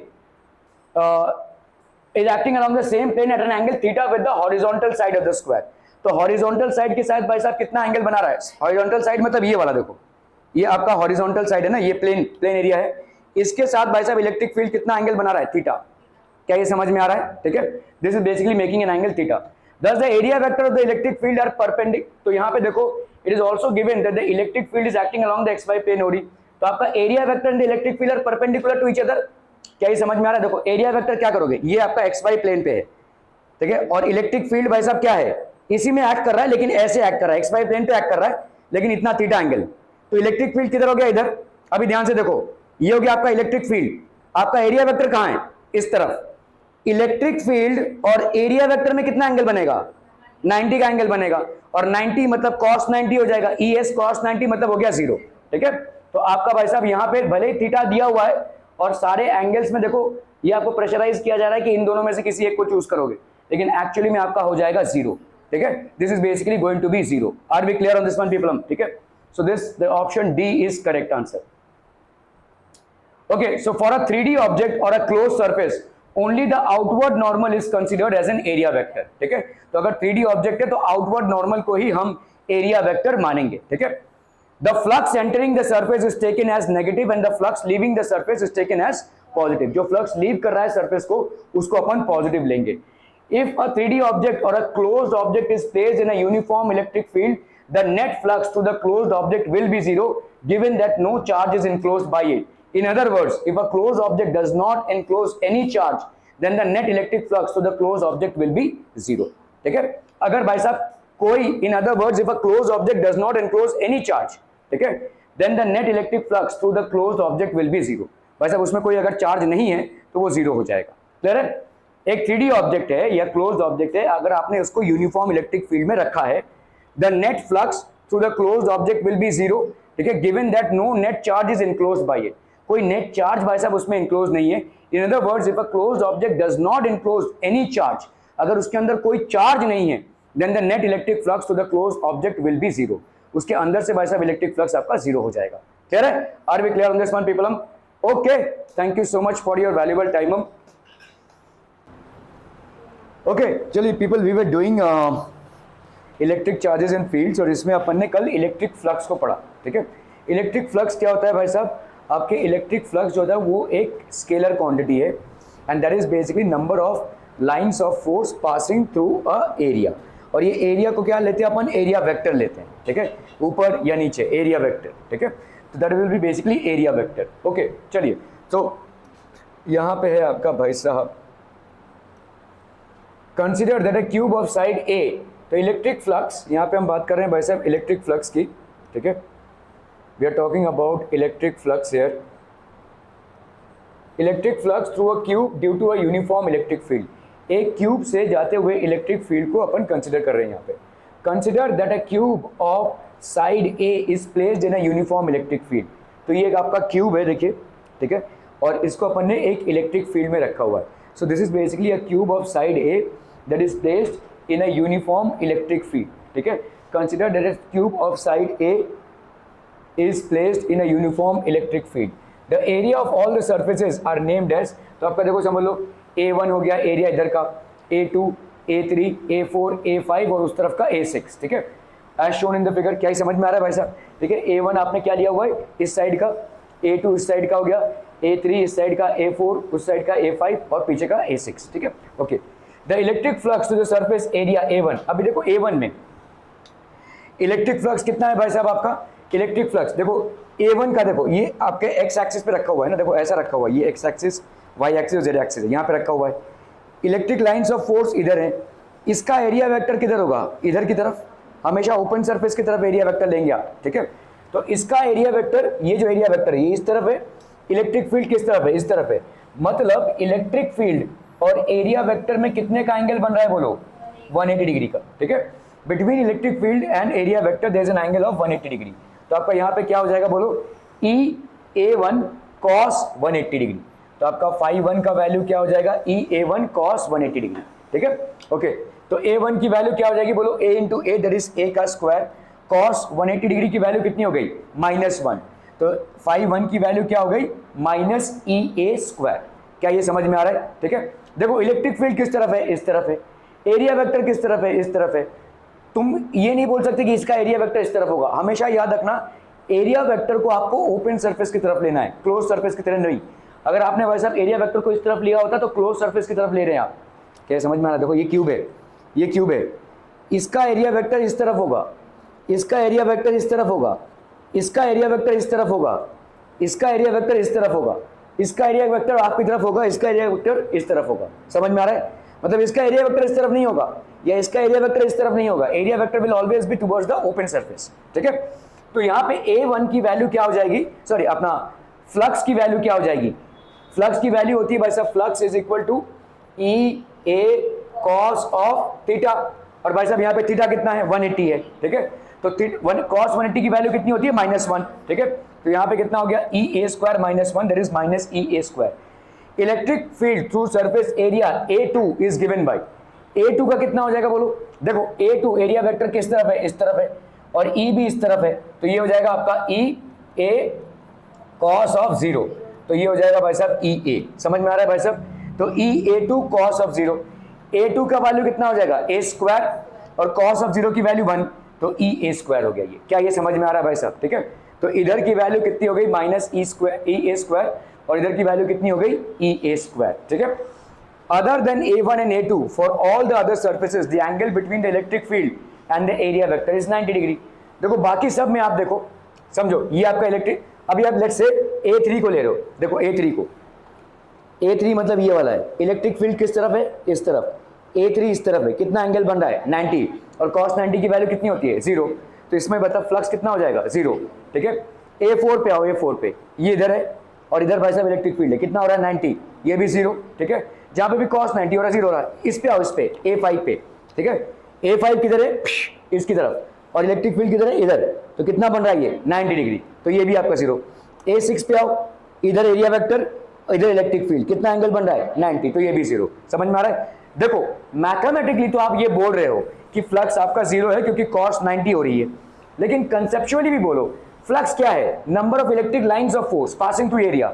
भाई साहब मुझे बताओ, यहां पे तुम्हारा इलेक्ट्रिक फील्ड है, ये वाले सरफेस पे कितने लाइंस पास करेंगे? कुछ भी नहीं। ये सरफेस एरिया इस पे हिट कर रहा है तो तुम बोल सकते हो, लेकिन अगर सरफेस एरिया ऐसा है तो क्या पास कर रहा है उसमें? तो कुछ भी नहीं पास कर रहा है। ठीक है, तो इसीलिए वो 0 है कंसेप्चुअली। ठीक है, वरना cos 90 की वैल्यू वैसे भी 0 होती है, मैथमेटिकली 0 होगी। ठीक है, तो इसका मतलब इसमें आपका इलेक्ट्रिक फील्ड फ्लक्स क्या हो रहा है? ये वाला और ये वाले की वजह से हो रहा है, इसके वाले से भी 0, इसके वजह से वाले भी 0, फ्रंट और बैक साइड की वजह से भी भाई साहब आपका 0 हो गया। क्या ये समझ में आ रहा है? ठीक है, okay. So the electric field to surface area A2 is given by this EA square. Other than A1 and A2, for all the other surfaces, the angle between the electric field and the area vector is 90 degree. So the flux to surface A3, A4, A5 and A6 is 0. तो आपका A3, A4, A5, A6 से कितना हो गया? 0. Thus the net flux is given by phi1 plus phi2 plus phi3 plus phi4 plus phi5 plus phi6. ये सब आपके क्या हो गया भाई साहब? 0 minus E a square plus E a square, तो ये आपका क्या हो जाएगा? 0. Therefore the net flux to the cube is 0 until any charge is placed inside the cube. क्या ये समझ में आ रहा है? तो एक क्यूब के अंदर आपका जो फ्लक्स है that will be 0. ठीक है, क्योंकि इसके वजह से और इसके वजह से कैंसिल आउट हो रहा है, और वैसे भी बाकी सारे साइड्स की वजह से 0 है। क्या ये समझ में आ रहा है? Are we clear on this one people, और you need the derivation separately? Is it absolutely clear कि भाई साहब कैसा हो रहा है इसका? ओके, चलिए भाई साहब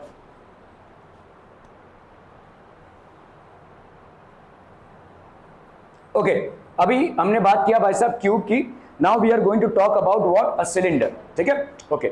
सिलेंडर में देखिए, यहाँ पे सिलेंडर को भी आपने वैसे ही रखा है जैसे आपने क्यूब को रखा था, वैसे ही देखिए आपका इलेक्ट्रिक फील्ड है, ऐसा आ रहा है। देखो इलेक्ट्रिक फील्ड ऐसे आ रहा है। ठीक है, क्लियर है? ये सिलेंडर आपने रखा है। सो कंसिडर, तो आपने भाई साहब यहाँ पे क्या किया है?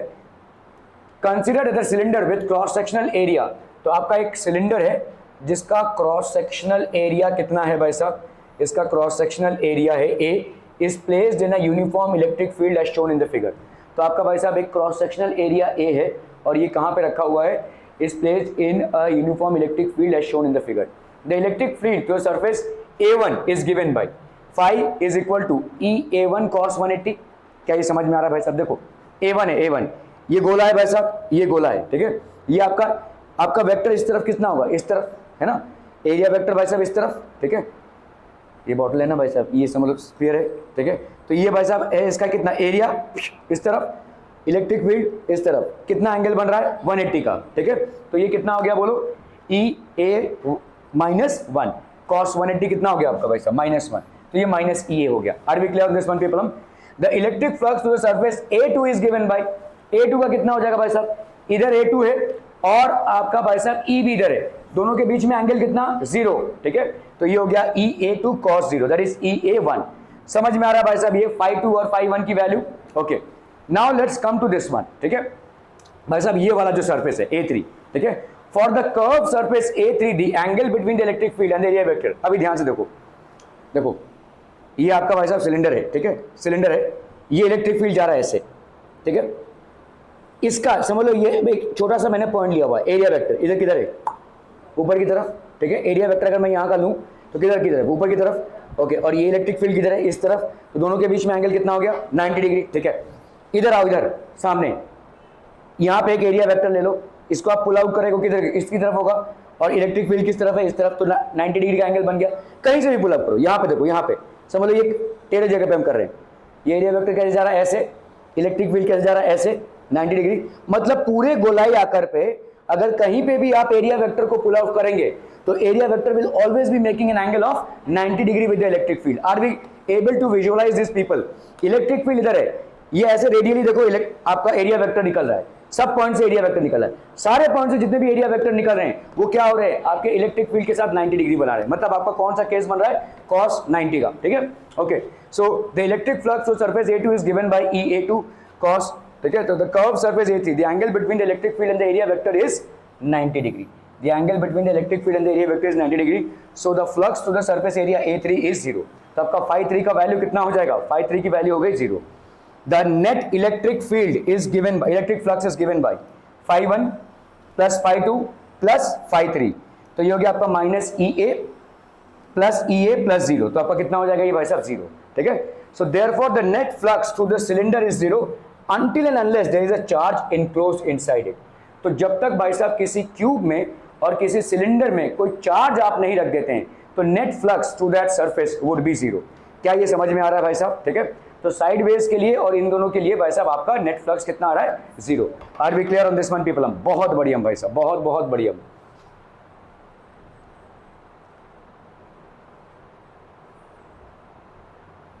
चलो भाई साहब इसको कैलकुलेट करने की कोशिश करो। एक सवाल दिया हुआ है यहाँ पे, टड़ंग टड़ंग टड़ंग,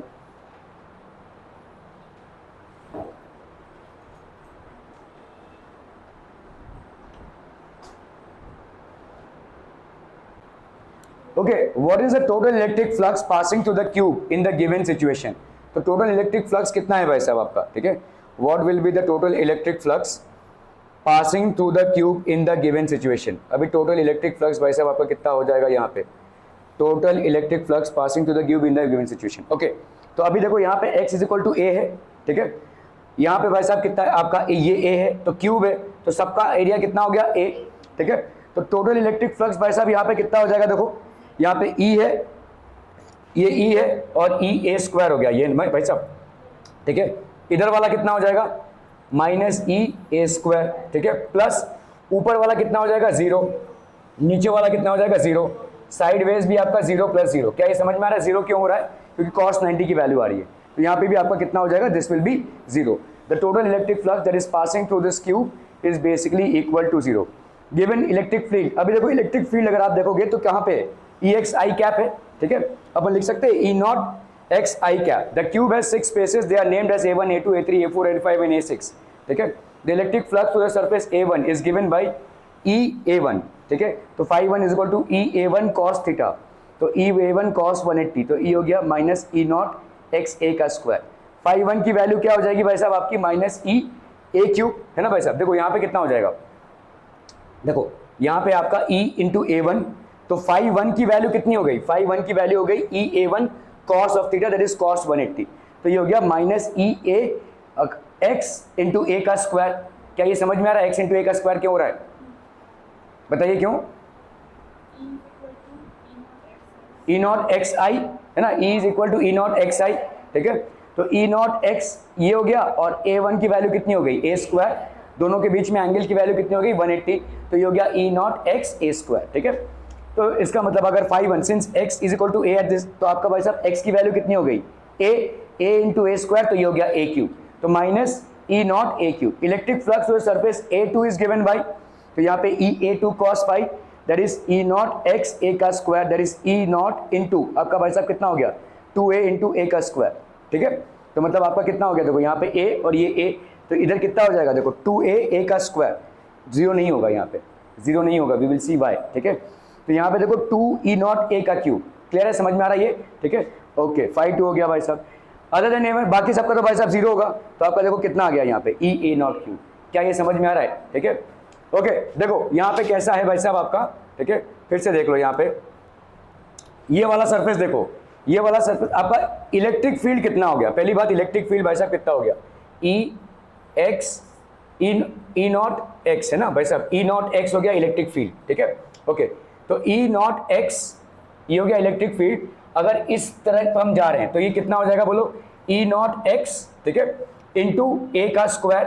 ठीक है, इंटू ए का स्क्वायर, E नॉट एक्स. अभी E नॉट एक्स मतलब x की वैल्यू यहाँ पे कितनी है, E नॉट a और a का स्क्वायर, तो this will be how much, E not a का cube.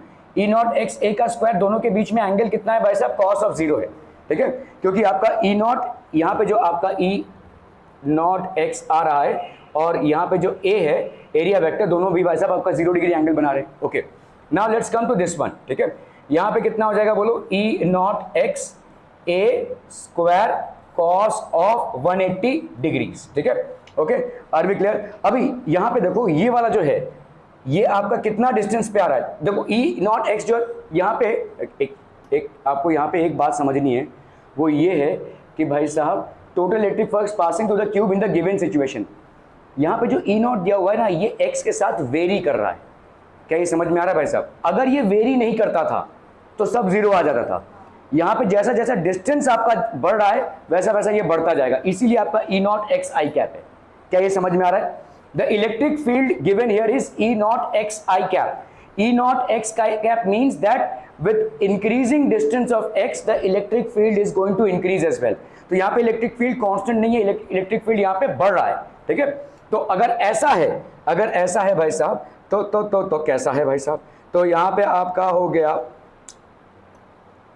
So if it is this way, तो यहाँ पे कितना हो जाएगा बोलो, इधर इलेक्ट्रिक फील्ड टोटल कितना हो जाएगा, E नॉट एक्स मतलब टोटल x कितना हो जाएगा, तो इलेक्ट्रिक फील्ड यहाँ पे इलेक्ट्रिक फील्ड भाई साहब कितना होगा इस पॉइंट पे, तो that will be E naught into x, कितना हो गया x प्लस a है ना भाई साहब, x plus a I cap, है कि नहीं, समझ में आ रहा है ये, इस लेंथ पे बराबर इस पॉइंट पे कितना हो जाएगा x प्लस a, और a भाई साहब कितना है आपका x ही है, E not a plus a I cap, so that will be how much 2E not a. ठीक है, आई कैप है ना भाई साहब, 2E not a I cap. Clear है? और भाई साहब आपका यहाँ पे इलेक्ट्रिक फील्ड हो गया और यहाँ पे a का वैल्यू कितना है, एरिया वेक्टर है भाई साहब a, और a भी भाई साहब आपका कितना है a स्क्वायर. ठीक है, तो आपका यहाँ पे हो जाएगा कितना 2E नॉट a का क्यूब हो जाएगा. ये आपका इलेक्ट्रिक फील्ड हो गया इस डायरेक्शन में, दोनों के बीच में एंगल कितना हो गया भाई साहब आपका cos ऑफ 0, तो ये हो गया आपका 2E नॉट a क्यूब. ठीक है, समझ में आ रहा है? अभी इस पे आते हैं, देखो यहाँ पे आपका इलेक्ट्रिक फील्ड कितना है, देखो इलेक्ट्रिक फील्ड आपका है भाई साहब E not x I cap मतलब E not a I cap. ठीक है, ये हो गया आपका इलेक्ट्रिक फील्ड. ठीक है, this is basically your electric field E not a I cap. तो आपका भाई साहब यहाँ पे क्या हो जाएगा, this will be E not a into a का स्क्वायर, तो ये हो गया आपका E नॉट a क्यूब, तो ये हो गया आपका minus E not a cube. Clear है, समझ में आ रहा है ये E नॉट a क्यूब. तो आपका भाई साहब टोटल कितना हो जाएगा 2E not a cube minus E not a cube, that will be E not a cube. ठीक है, are we clear on this one people? तो E not a cube would be the answer. Are we clear on this one people? तो ऐसा ही नहीं, देखो अगर ये very नहीं करता था, अगर ये सिर्फ E नॉट होता था तो आपका जीरो हो जाता था स्ट्रेट अवे. अगर ये वेरी नहीं करता था x के साथ, डिस्टेंस के साथ, अगर ये सिर्फ E नॉट होता था then this electric field inside it would have been zero, but this is varying with the distance from the found point. ठीक है, क्लियर है? So option A is the correct answer. चलिए भाई साहब यहाँ पे नीट का सवाल है. ओके, तो यहाँ पे देखो हम यहाँ पे नॉन यूनिफॉर्म इलेक्ट्रिक फील्ड की बात कर रहे हैं. हमने एक झलक देखा यहाँ पे किसका था भाई साहब, that was basically non uniform electric field का, जहाँ पे डिस्टेंस के साथ आपकी इलेक्ट्रिक फील्ड वेरी हो रही है, ठीक है। ओके, तो इलेक्ट्रिक फ्लक्स, अभी हम बात करेंगे भाई साहब इलेक्ट्रिक फ्लक्स की, ठीक है। Electric flux in a non uniform electric field, अगर भाई साहब आपका है non uniform electric field, so electric flux in a non uniform electric field, consider 2D surface, एक 2D सरफेस है भाई साहब, ठीक है, 2D सरफेस है M placed in a non-uniform electric field. To find the net flux passing through surface M, let us consider an elemental area on the given surface. तो आप भाई साहब एक elemental area को ले रहे हैं यहाँ पे, ठीक है, on the given surface and the area vector of that element ds that subtends an angle theta with the electric field. तो यहाँ पे भाई साहब elemental area कितना हो गया ds, ये आपके इलेक्ट्रिक फील्ड के साथ कितना एंगल बना रहा है, देखो थीटा, ये एरिया वेक्टर हो गया, देखो ये ऐसा है लेकिन इसका हमने एक पॉइंट उभारा है ऐसे, ठीक है, तो ये आपका एरिया वेक्टर है जो नॉर्मल होगा, हमेशा एरिया वेक्टर क्या होगा आपके एरिया पे नॉर्मल होगा, और इलेक्ट्रिक फील्ड लेट से कितना एंगल बना रहा है भाई साहब थीटा। टू फाइंड, तो यहाँ पे आपका क्या है, देखो consider a 2D surface M placed in a non uniform electric field, तो आपका यहाँ पे नॉन यूनिफॉर्म इलेक्ट्रिक फील्ड है। To find the net flux passing through M, let us consider an elemental area on the given surface and the area vector of that element ds that subtends an angle theta with the electric field. तो area vector का electric field के साथ कितना angle बन रहा है भाई साहब थीटा, ठीक है। Okay, let the electric flux passing to the elemental area भी d phi, तो आपका इलेक्ट्रिक फ्लक्स कितना है भाई साहब आपका d phi है, ठीक है। Okay, the small elemental flux can be written as d phi is equal to E into ds, क्या ये समझ में आ रहा है भाई साहब। भाई इलेक्ट्रिक फ्लक्स कितना होता है, phi is equal to E into S होता है वैसा, E इंटू A जो भी है, तो यहाँ पे कितना हो जाएगा d phi will be equal to E into ds, क्या ये समझ में आ रहा है भाई साहब। तो total flux to the surface, अभी आप भाई साहब क्या करोगे, ये d phi का कर दोगे द इंटीग्रेशन, और यहाँ पे E इंटू ds का कर दोगे भाई साहब इंटीग्रेशन, ठीक है, टोटल फ्लक्स। तो आपका भाई साहब यहाँ पे E ds की वैल्यू कितनी हो जाएगी बच्चा बाडी, E ds cos of theta, और यहाँ पे हो गया आपका phi, तो फाई की वैल्यू क्या हो गई, integration of EDS cos theta, phi की वैल्यू हो गई integration of EDS cos theta. Are we clear to this one people हम, ठीक है। किसी भी अगर यू नो ऐसा सरफेस है जहां पे एरिया वेक्टर इतना बना है, तो this will B EDS cos theta. Okay, electric flux through a sphere, यहाँ पे नीट पे पूछा गया था ये, मतलब डेरिवेशन, ठीक है। Okay, so electric flux through a sphere, let us consider small positive charge Q। तो हम ना भाई साहब यहाँ पे क्या कर रहे हैं, एक स्फीयर है, ठीक है, और इसके अंदर हमने एक positive charge plus Q is placed at the centre of a sphere of radius R, ठीक है। ये आपका स्फीयर है जिसका रेडियस कितना है भाई साहब R है, ठीक है।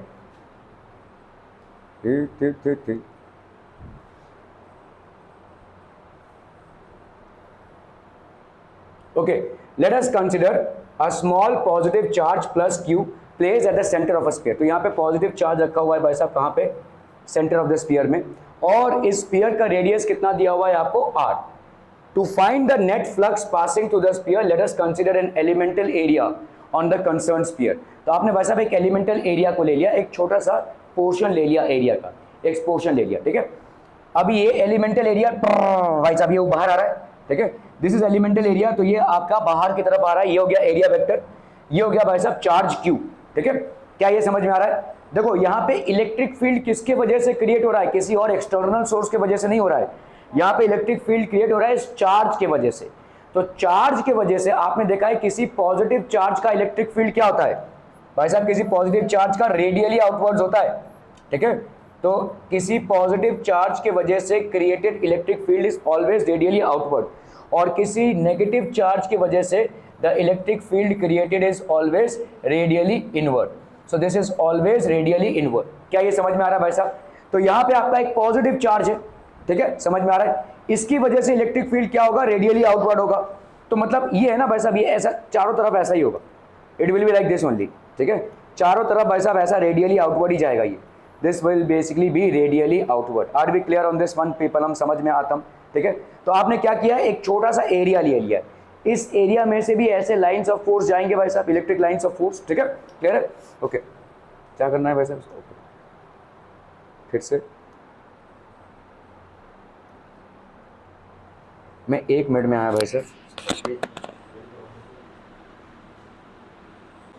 ओके, सो बच्चा पार्टी लेट अस कंसीडर, तो आपने भाई साहब देखा यहाँ पे एक रेडियस R है क्यू यहाँ पे सेंट्रली लोकेटेड है, तो सारे फील्ड जो है रेडियली आउटवर्ड जा रहे हैं, ठीक है। तो आपका यहाँ पे क्या हो जाएगा, लेट अस कंसिडर सो भाई साहब, let us consider small positive charge Q which is placed at the centre of a sphere, ठीक है। यहाँ पे it is placed at the centre of a sphere of radius R. To find the net flux passing through the sphere, let us consider an elemental area A on the concerned sphere and the area vector of the element dA is directed radially outward to the surface. So dA भाई साहब radially outward to the surface. Also the electric field due to the small charge plus q present inside the sphere is directed radially outward to the surface of the sphere. The angle between the area vector and the electric field is zero. क्या ये समझ में आ रहा है भाई साहब? देखो इलेक्ट्रिक फील्ड किस तरफ है, इस तरफ, और आपका एरिया वेक्टर भी किस तरफ है, इस तरफ। तो एरिया वेक्टर और इलेक्ट्रिक फील्ड में एंगल कितना हो जाएगा, जीरो। हर पॉइंट पे ऐसा ही होगा। आप इधर भी जाओगे तो इधर ही ऐसा ही होगा। देखो ये एरिया वेक्टर हो गया जो इसकी तरफ है, ऊपर की तरफ, और इलेक्ट्रिक फील्ड भी ऊपर की तरफ। तो between the area vector and electric field at every point along the sphere, the angle is going to be zero. ठीक है, क्या ये समझ में आ रहा है भाई साहब? ठीक है। So the angle between the area vector and the electric field is zero. The elemental flux passing through the DA, मतलब इस छोटे से एरिया डीए में कितना इलेक्ट्रिक फ्लक्स हो जाएगा।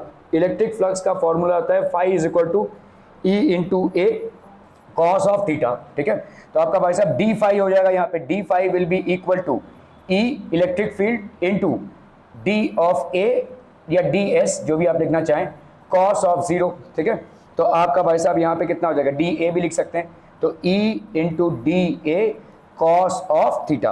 अभी भाई साहब थीटा कितना है भाई साहब, कॉस जीरो, तो ये हो गया आपका कितना, ई इंटू डी ए। क्या ये समझ में आ रहा है? तो डी फाई की वैल्यू कितनी हो गई भाई साहब, E into D A. Are we clear on this one people? ठीक है, डी फाई की वैल्यू हो गई। सो द टोटल फ्लक्स कितना हो जाएगा भाई साहब? आप क्या करेंगे, ऐसे छोटे छोटे टुंग सबको ऐड करते जाएंगे भाई साहब। ठीक है, you are going to add all this one. ठीक है, तो आपका डी फाई ई डी हो गया, तो टोटल फ्लक्स कितना हो जाएगा, इंटीग्रेशन डी फाई का और इधर आपका ई डी ए का इंटीग्रेशन। तो डी फाई का इंटीग्रेशन आपको क्या दे देगा, फाई, और ई डी ए का भाई साहब इंटीग्रेशन आपका क्या रहेगा, ई डी ए।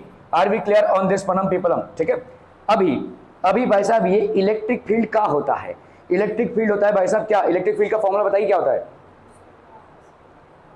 के Q square by R square, K Q by R square.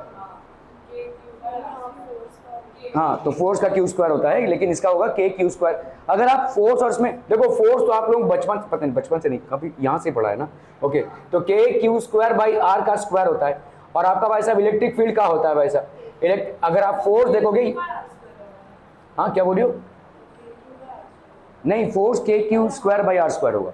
तो फोर्स आपका ई क्यू है, तो ई क्या हो जाएगा भाई साहब, फोर्स बाई क्यू, तो एक क्यू आपका वैसे भी कम हो जाएगा। ठीक है, तो यहाँ पे आपका इलेक्ट्रिक फील्ड का वैल्यू कितना है, इलेक्ट्रिक फील्ड, अभी देखो यहाँ पे चार्ज कितना है क्यू, डिस्टेंस कितना है आर, तो अपन इलेक्ट्रिक फील्ड की जगह पे क्या लिख सकते हैं, के क्यू बाई आर का स्क्वायर डी ए एम। समझम। Okay, are we clear on this one people? ठीक है, ओके। तो अभी आप भाई साहब यहाँ पे क्या लिख सकते हैं, E is equal to K, मतलब 1/4 pi epsilon naught Q by are का स्क्वायर। अभी यहाँ पे देखो भाई साहब 1/4 pi epsilon naught Q by are का स्क्वायर इंटू डी ए। ठीक है, अभी डी ए मतलब इंटीग्रेट करोगे भाई साहब तो आपका कितना आ जाएगा, 4 पाई आर का स्क्वायर, तो आपका यहाँ पे डी ए, तो ये हो गया आपका कितना भाई साहब, देखो क्यू, ये R square cancel, 4 pi cancel, तो क्यू बाई एप्सिलॉन नॉट। देखो समझो भाई साहब इसको, यहाँ पे क्या है, क्या ये समझ में आ रहा है? देखो इलेक्ट्रिक फील्ड कितना हो जाएगा, इलेक्ट्रिक फील्ड हो गया आपका कितना, इस चार्ज की वजह से at this point, what will be the electric field, के क्यू बाई आर का स्क्वायर। ठीक है, क्लियर है? अभी आपने देखा भाई साहब डी फाई का वैल्यू कितना है, डी फाई का वैल्यू है भाई साहब ई डी ए। समझ में आता हूं? तो अभी आप इंटीग्रेट कर रहे हैं, इंटीग्रेट कर ले मतलब ऐसे छोटे छोटे टुकड़ों को भाई साहब ऐड करते हुए जा रहे हैं। तो यहाँ पे कितना हो जाएगा, integration of E d A. ठीक है, ई को बाहर फेंको, यहाँ पे आपका डी ए। ठीक है, अभी देखो यहाँ पे ई की वैल्यू कितनी, सॉरी ई को अभी बाहर नहीं फेंकते हैं, आपका ई डी ए है ना भाई साहब, तो ई डी ए में आप देखो क्या क्या हो जाएगा, देखो इसका हो गया क्यू। ठीक है, क्यू और के क्यू बाई ये हो गया आर का स्क्वायर डी ए, लिख सकते हैं आप भाई साहब ऐसा। ई की जगह पे आपने लिखा के क्यू बाई आर का स्क्वायर इंटू डी ए। मुझे बताओ क्या के एक कांस्टेंट है, के एक कांस्टेंट है भाई साहब 1/4 पाई एप्सिलॉन नॉट। क्या क्यू एक कांस्टेंट है, बिल्कुल कांस्टेंट है भाई साहब। क्या आर स्क्वायर एक कांस्टेंट है? आर एक कांस्टेंट है, स्फीयर है भाई साहब, सेम रेडियस का है R, so all these are constants, so they are non integrable. आप इसको बाहर फेंकेंगे, ठीक है, तो आपने भाई साहब इसको बाहर फेंक दिया, के क्यू बाई आर स्क्वायर। अभी आप क्या कर रहे हो भाई साहब? इंटीग्रेशन ऑफ डी ए, ठीक है। अभी देखो इसको समझो, ये D A turn turn turn turn turn, ये पूरे स्फीयर के डीए को अगर आप ऐड करोगे तो क्या हो जाएगा? हाँ, एरिया। क्या ये समझ में आ रहा है? आप ऐसे मत देखो कि ये ए अगर ऐसे ऐड करेंगे तो 2 पाई आर ही होगा, लेकिन पूरे स्फीयर को ऐसे ऐसे पूरा, ठीक है, सब ऐड करना है। समझ में आ रहा है? ये आर भी करेंगे, ऐसे मत देखो कि ये ऐसे ऐड, तो वो तो आंसर 2 पाई आर होगा भाई साहब। नहीं, आपका इधर भी पूरा पूरा देखना है आपको स्फीयर, ठीक है। तो that will be how much? पूरा एरिया ऑफ द स्फीयर, और पूरा मतलब आप इंटीग्रेट कर रहे हैं किसको? सम को। इंटीग्रेशन मतलब एडिशन। लोग भाई साहब सिर्फ फॉर्मूला अप्लाई करते हैं। आपको मैं बता रहा हूं ना, 60 to 70% people don't know when to apply integration और व्हेन टू अप्लाई डिफरेंशिएशन। या इसका, जबकि आपके फिजिक्स में ना ये मतलब एक हम बोल सकते हैं बैकबोन है सारे डेरिवेशंस का, लेकिन हम ये समझ नहीं पाते हैं कि कहाँ पे इंटीग्रेशन अप्लाई हो रहा है। एक्चुअली इंटीग्रेशन मीन्स समेशन, ठीक है, और डिफरेंशिएशन मतलब आपने एक छोटा सा हिस्सा उठाया है। तो ये आपका भाई साहब डीए, ऐसे छोटे छोटे डीए का अगर हम समेशन करेंगे, what is it going to give us? The area of the sphere, and we know that area of any sphere is equal to how much? 4 pi R का स्क्वायर, ठीक है। तो यहाँ पे अपन इस पूरे इंटीग्रेशन के पार्ट को क्या लिख सकते हैं? के क्यू बाई आर का स्क्वायर इंटू 4 पाई आर का स्क्वायर। कैंसलम, तो यहाँ पे हो गया आपका 4 पाई के क्यू, ठीक है, 4 पाई के क्यू। ये एक बार क्या हो गया भाई साहब? आपका इलेक्ट्रिक फील्ड हो गया आपका क्या? 4 पाई के क्यू। अभी 4 इंटू पाई, के की वैल्यू कितनी हो गई? 1/4 पाई एप्सिलॉन नॉट, और यहाँ पे हो गया आपका क्यू, ठीक है। 4 पाई और 4 पाई कैंसिल हो गए, तो क्यू बाई एप्सिलॉन नॉट, ठीक है। This will be basically Q by epsilon naught. तो इलेक्ट्रिक फील्ड आपकी कितनी हो गई? Q by epsilon not. Are we clear on this one people? Q by epsilon naught. Okay. तो स्फीयर के अंदर अगर चार्ज है क्यू, तो आपका भाई साहब फाई कितना हो जाएगा? Q by epsilon not. Are we clear on this one people? Okay.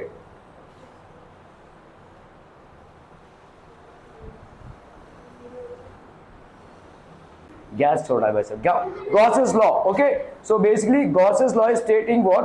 The total electric flux through any closed surface is equal to 1/एप्सिलॉन not time the net charge enclosed by the surface. अभी आपने ताजा क्या proof किया भाई साहब कि अगर, अरे वाह, ऐसे नोट्स मेरे को अच्छे लगते हैं भाई साहब, कलर वाले। ओके, ठीक है। ओके, तो यहाँ पे भाई साहब आपका गॉसेस लॉ क्या बोलता है? देखो अभी आपने स्टडी किया कि एक स्फीयर अगर है और इसके अंदर आपका चार्ज एक इनक्लोज है जिसकी वैल्यू क्यू है, तो आपका इलेक्ट्रिक फ्लक्स भाई साहब क्या है? Q by epsilon not. Epsilon naught क्या होती है? परमिटिविटी ऑफ फ्री स्पेस, ठीक है। तो ये परमिटिविटी ऑफ फ्री स्पेस है। तो total electric flux through any close surface is equal to 1/एप्सिलॉन not times the net charge enclosed by that surface. उस सरफेस के अंदर कितना चार्ज है। अभी थोड़ा सा पीछे जाते हैं, ठीक है। आपने देखा कि भाई साहब एक क्यूब था, एक क्यूब के अंदर भाई साहब आपका इलेक्ट्रिक फ्लक्स कितना आ रहा था? 0। अभी भाई साहब वो तो हमने देखा कि कैसे माइनस ही है। आप सिंपल देखो, इस क्यूब के अंदर टोटल चार्ज इनक्लोज कितना था? What was the total charge that was enclose? मैं इस वाले प्रॉब्लम की बात कर रहा हूं जहां पे यहाँ पे ये था 0 था, तो आपका भाई साहब 0/एप्सिलॉन नॉट हो गया, मतलब आपका 0 हो गया, सिंपल फॉर्मूला के हिसाब से, ठीक है। क्लियर है? Okay, so where E naught epsilon naught is the permittivity of free space, if a close surface S encloses charge Q, then अगर कोई क्लोज सरफेस है जिसके अंदर चार्ज Q है, देन क्या हो जाएगा भाई साहब आपका? अकॉर्डिंग टू गॉसेस थ्योरम आपका फ्लक्स का वैल्यू कितना हो जाएगा? Q by epsilon not. Are we clear to this one people? ठीक है, Q by epsilon naught by the definition of total electric flux, so the close surface is given by. तो आपका flux कितना होता है भाई साहब? फ्लक्स होता है भाई साहब, अच्छा ये जो है आपका क्लोज्ड इंटीग्रल होता है। क्लोज्ड इंटीग्रल मतलब क्या होता है? देखो आप ना सरफेस को कंप्लीट कर रहे हैं ऐसे, आपने वैसे कोई जैसे समझ लो ये सरफेस है, मैंने यहां से यहां तक का ऐड किया, लेकिन ये क्लोज इंटीग्रल नहीं है। अगर मैं ऐसे घूम कर आऊं तो इसको अपन बोलते हैं क्लोज्ड इंटीग्रल। क्या ये समझ में आ रहा है? तो मतलब जब भी आप गॉसियन सरफेस को सिलेक्ट करते हैं, you have to ensure that you are completing the surface area. Are we clear on this one people? ठीक है, तो यहाँ पे according to Gauss's theorem phi की वैल्यू कितनी होगी? 1/एप्सिलॉन not q by the definition total electric flux through a close surface. आपने देखा भाई साहब क्या है? Integration of E d s है। अभी ये जो EDS है ये क्लोज इंटीग्रल है, क्लोज इंटीग्रल मतलब इस सरफेस एरिया का क्लोज हिस्सा है, ठीक है, क्लोज इंटीग्रल है EDS, ठीक है। तो फाई की वैल्यू क्या हो जाएगी, close integral of EDS। Are we clear on this one people? Gauss's law, consider a point charge Q inside a close surface A as shown in the figure. तो आपका भाई साहब यहाँ पे क्या है, कहाँ है फिगर, ठीक है। Imagine a sphere B of a small radius R with charge Q eight the centre of the sphere. अभी हमने प्रूव किया भाई साहब, ठीक है, ओके। तो electric field at any point on the surface of the sphere is given by 1/4 pi epsilon naught Q by R square. Consider an element of area DS। अगर हमने भाई साहब DS मान लिया यहाँ पे, तो यहाँ पे DS अगर आपने माना, ये आपका एक DS एरिया माना, तो यहाँ पे भाई साहब क्या हो जाएगा, d5 will be equal to EDS। अभी हमने प्रूव किया इसको, ठीक है, ओके। तो अगर यहाँ पे हमने इसको सब्स्टिट्यूट किया तो d5 का इंटीग्रेट, तो d5 की वैल्यू क्या हो गई, EDS, E की वैल्यू कितनी हो गई, 1/4 pi epsilon naught Q by R square into DS, ठीक है। तो इसका integration 1/4 pi epsilon naught Q by R square into DS, ठीक है। तो इसमें आपका क्या हो जाएगा भाई साहब, Q बाई R का स्क्वायर इंटू 4 पाई R का स्क्वायर। तो आपका कितना आ गया, phi is equal to Q by epsilon naught, ठीक है, okay. Uses simplifying electric field calculation where there is symmetry in charge distribution। अगर भाई साहब सिमेट्रिक चार्ज डिस्ट्रीब्यूशन है, ठीक है, it is used to find total flux associated with the close surface. By applying Gauss's law, we can easily find out the electric field intensity due to various kind of charge distribution।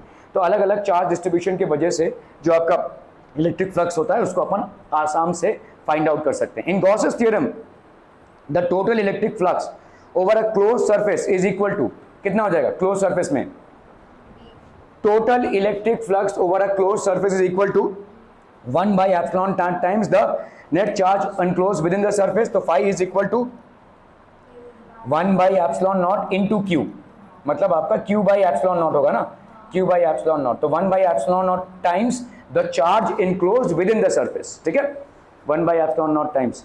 Applications of Gauss's theorem, भाई देखो यहाँ पे एक चीज जो आपको बार बार बार बार बार बार करनी है वो ये है कि आपको गॉसेस का जो सरफेस एरिया है वो सिलेक्ट करना है।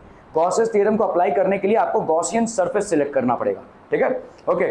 For some symmetric charge configurations however it is possible to obtain the electric field in a simple way using Gauss's law. तो आपका field due to infinitely long, ठीक है, infinitely long straight uniformly charge wire. Consider an infinitely long thin straight wire with uniform linear charge density lambda, ठीक है। तो आपका भाई साहब एक वायर है जिसका भाई साहब लीनियर चार्ज डेंसिटी कितना है, लैम्डा है, ठीक है, ओके। तो यहाँ पे भाई साहब एक लॉन्ग सा वायर है, okay. The wire is obviously on axis of symmetry. तो आपका वायर क्या है भाई साहब, एक एक्सिस ऑफ सिमेट्री है। The wire is obviously an axis of symmetry. अभी आप क्या करो, देखो ये वायर है, वायर, ठीक है, इसमें भाई साहब चार्ज डिस्ट्रीब्यूटेड है यूनिफॉर्मली। अभी आप जो सरफेस सिलेक्ट कर रहे हो भाई साहब वो ऐसे सिलेक्ट कर रहे हो, ये आपका इमेजिनरी है। गॉसियन सरफेस जो है वो आप खुद सिलेक्ट करते हो, ठीक है। तो आपने कैसा सरफेस सिलेक्ट किया है, इसको घेरता हुआ एक ऐसा surface, linear surface. This is basically the linear charge density uniformly distributed, और ये हो गया आपका Gaussian surface. Are be clear on this one people, ठीक है, okay. The wire is obviously an axis of symmetry, field due to infinitely, okay. तो अपन अभी देखते हैं भाई साहब the point P dash and P dash dash. The point P हो गया भाई साहब ये P dash and P dash dash, क्योंकि so obtained are completely equivalent with respect to the charge wire. तो यहाँ पे देखो चार्ज वायर है, ये भी एट अ डिस्टेंस r है, ये भी एट अ डिस्टेंस r है, और ये भी एट अ डिस्टेंस r है। मतलब समझ में आ रहा है, गॉसियन सरफेस है। तो आपने ऐसे सिलेक्ट किया गॉसियन सरफेस को, ठीक है, ये ऐसे सिलेक्ट किया हुआ है, ये एक गॉसियन सरफेस है इसके आजू बाजू, ठीक है। तो this is basically a Gaussian surface, ठीक है। This implies that the electric field must have the same magnitude at these points. But obvious सी बात है, इलेक्ट्रिक फील्ड किन चीजों पे डिपेंड करता है, आपके चार्ज पे, और किस पे डिपेंड करता है भाई साहब, आपके डिस्टेंस पे। और इन तीनों पॉइंट के लिए चार्ज और डिस्टेंस सेम है, Q by R square same है, K Q by R square होता है तीनों पॉइंट्स के लिए, K Q by R square same, ठीक है। तो ऑब्वियसली आपका इलेक्ट्रिक फील्ड सेम हो जाएगा, ठीक है, okay. So the direction of electric field at every point must be radially outward, क्योंकि पॉजिटिव चार्ज है तो ये भी रेडियली आउटवर्ड, ये भी रेडियली आउटवर्ड, और ये भी रेडियली आउटवर्ड, ठीक है। Outward if lambda is greater than 0, inward if lambda is less than 0। Lambda मतलब होता है आपका चार्ज डेंसिटी, अगर ये लेस देन 0 है तो इनवर्ड होगा, मतलब अगर नेगेटिव हुआ तो, अगर ये भाई साहब नेगेटिव होता था तो इनवर्ड होता था, अगर ये भाई साहब पॉजिटिव है तो आउटवर्ड होगा, ठीक है, ओके। सो नाउ कंसीडर तो आप समझ में आ रहा है, लैम्डा मतलब क्या है, चार्ज डेंसिटी है ना भाई साहब, Q बाई एल होता है। अगर पॉजिटिव चार्ज है तो भाई साहब Q बाई एल की वैल्यू क्या होगी, ग्रेटर देन 0 होगी। अगर नेगेटिव चार्ज है तो माइनस Q बाई एल होगा, विच विल बी लेस देन 0। तो अगर नेगेटिव चार्ज है तो अंदर की तरफ होगा, पॉजिटिव चार्ज है तो रेडियली आउटवर्ड होगा, बस इतना ही बोला है। Consider a pair of elements P1 and P2 on the wire as shown, ठीक है, ओके। तो in the electric field is everywhere radial in the plane cutting the wire normally and its magnitude depends only on the radial distance r। तो आपका electric field का value कितना होगा भाई साहब, KQ/r का square at every point on the Gaussian surface, ठीक है, okay. To calculate the field imagine a cylindrical Gaussian surface as shown. तो आपका लीनियर चार्ज डेंसिटी हो गया। अभी आपने क्या किया, पहले तो आपने भाई साहब ऐसे एक गोला किया, अभी आप इसके साथ एक सिलेंडर को कर रहे हो, क्योंकि एक सिलेंडर ही तो है, इस सिलेंडर का एक्सटेंडेड पोर्शन ले लिया है आपने, ठीक है। तो आपने ये पूरा आपका जो है ना, ये जो आपका पूरा है, this is an imaginary surface. बच्चा पार्टी बार बार आपको ना इसी तरीके के इमेजिनरी गॉसियन सरफेस को कलेक्ट करना पड़ेगा जो एग्जिस्ट नहीं करता है। So this is an imaginary Gaussian surface, ठीक है। और इसका रेडियस कितना है भाई साहब, r है, ठीक है, समझ में आ रहा है। तो every point on this cylinder, on this imaginary cylinder is at a distance r from the centre. Are we clear on this one people, ठीक है, okay. So now, since the field is everywhere radial, flux through the two flat surfaces of the cylinder in Gaussian surface is 0. तो flux कितना हो जाएगा भाई साहब आपका 0. Since the field is everywhere radial, flux to the two flat surfaces of the, भाई देखो radial है ना, तो इलेक्ट्रिक फील्ड किस तरफ है, इस तरफ है, ठीक है। इस तरफ का भाई साहब क्या होगा, इस तरफ का एरिया वेक्टर इस तरफ है, इस तरफ का एरिया वेक्टर इस तरफ है, और ये कितना है E, तो E इस तरफ है और A भाई साहब इस तरफ है, तो 90 डिग्री हो गया। तो कुछ भी नहीं है, इधर कोई इलेक्ट्रिक फ्लक्स नहीं है, इधर भी कोई इलेक्ट्रिक फ्लक्स आपका नहीं है, क्योंकि आपका 90 डिग्री हो रहा है। क्या ये समझ पा रहे हैं, चारों तरफ ऐसे निकल रहा है भाई साहब इलेक्ट्रिक फील्ड, तो ऊपर तो कोई इलेक्ट्रिक फील्ड नहीं है, ठीक है। ऊपर आपका भाई साहब एरिया वेक्टर इस तरफ, इलेक्ट्रिक फील्ड इस तरफ, दोनों के बीच में एंगल 90, सो ऑब्वियसली 0 हो जाएगा, ठीक है। So since the field is everywhere radial, radial मतलब ऐसे निकल रहा है, flux to the two flat surfaces of the cylindrical Gaussian surface, flat surfaces मतलब ऊपर और नीचे, इन गॉसियन सर्फेसेस पे फ्लक्स कितना हो जाएगा भाई साहब 0। Are we clear on this one people, ठीक है। At the cylindrical part of the surface E is normal to the surface, ठीक है। सिलिंड्रिकल पार्ट, अभी देखो ये इलेक्ट्रिकल फील्ड है, ठीक है, ये ऐसे जा रहा है भाई साहब, टुडुंग, ठीक है। आपने यहाँ पे लिया हुआ एक एरिया वेक्टर, ठीक है, okay, normal to the surface at every point and is parallel to the area vector. अभी एरिया वेक्टर क्या है, एरिया वेक्टर भी इस तरफ है, तो आपका भाई साहब क्या हो जाएगा, दोनों के बीच में एंगल 0 का, EA cos 0, ठीक है, EA cos 0, ओके। अभी आप ऐसे एरिया वेक्टर्स को अगर ऐड करेंगे, मुझे बताइए, देखो यहाँ पे क्या हो जाएगा, सिंपल चीज है, यहाँ पे सिर्फ डेरिवेशन पे ध्यान दो, ठीक है। तुम्हारा d5 का वैल्यू मेरे को बताओ कितना हो जाएगा, DA है वैसा भाई, DA है ना, cos ऑफ 0, ठीक है, विच इज 1, नहीं लिख रहा हूं मैं, ठीक है। अभी क्या करूंगा मैं, ऐसे छोटे छोटे एरियाज को ऐड करता जाऊंगा, टड़ंग टड़ंग, ठीक है। यहाँ पे कितना हो जाएगा भाई साहब, E बाहर आया और अंदर बचा भाई साहब आपका DA। मुझे बताओ इस इंटीग्रेशन का क्या वैल्यू आएगा, 2 पाई RL। देखो यहाँ पे आपने देखा है, एक सिलेंडर के दो चीजें होती हैं, ठीक है। सिलेंडर का जो कर्व्ड सरफेस एरिया होता है, जो आपने एकदम बचपन में मतलब पढ़ लिया था और हॉस्पिटल से घर तक भी नहीं पहुंचे थे तब तक आपको पता चल गया था ये, ठीक है। तो ये क्या था भाई साहब आपका, एक होता है 2 पाई RH, that is curved surface area, और ये हो गया भाई साहब आपका पाई R स्क्वायर, मतलब ये 2 पाई R स्क्वायर। तो कर्व्ड सरफेस एरिया मतलब ये जो गोलाई है, इसका एरिया कितना है, 2 पाई RH, ठीक है।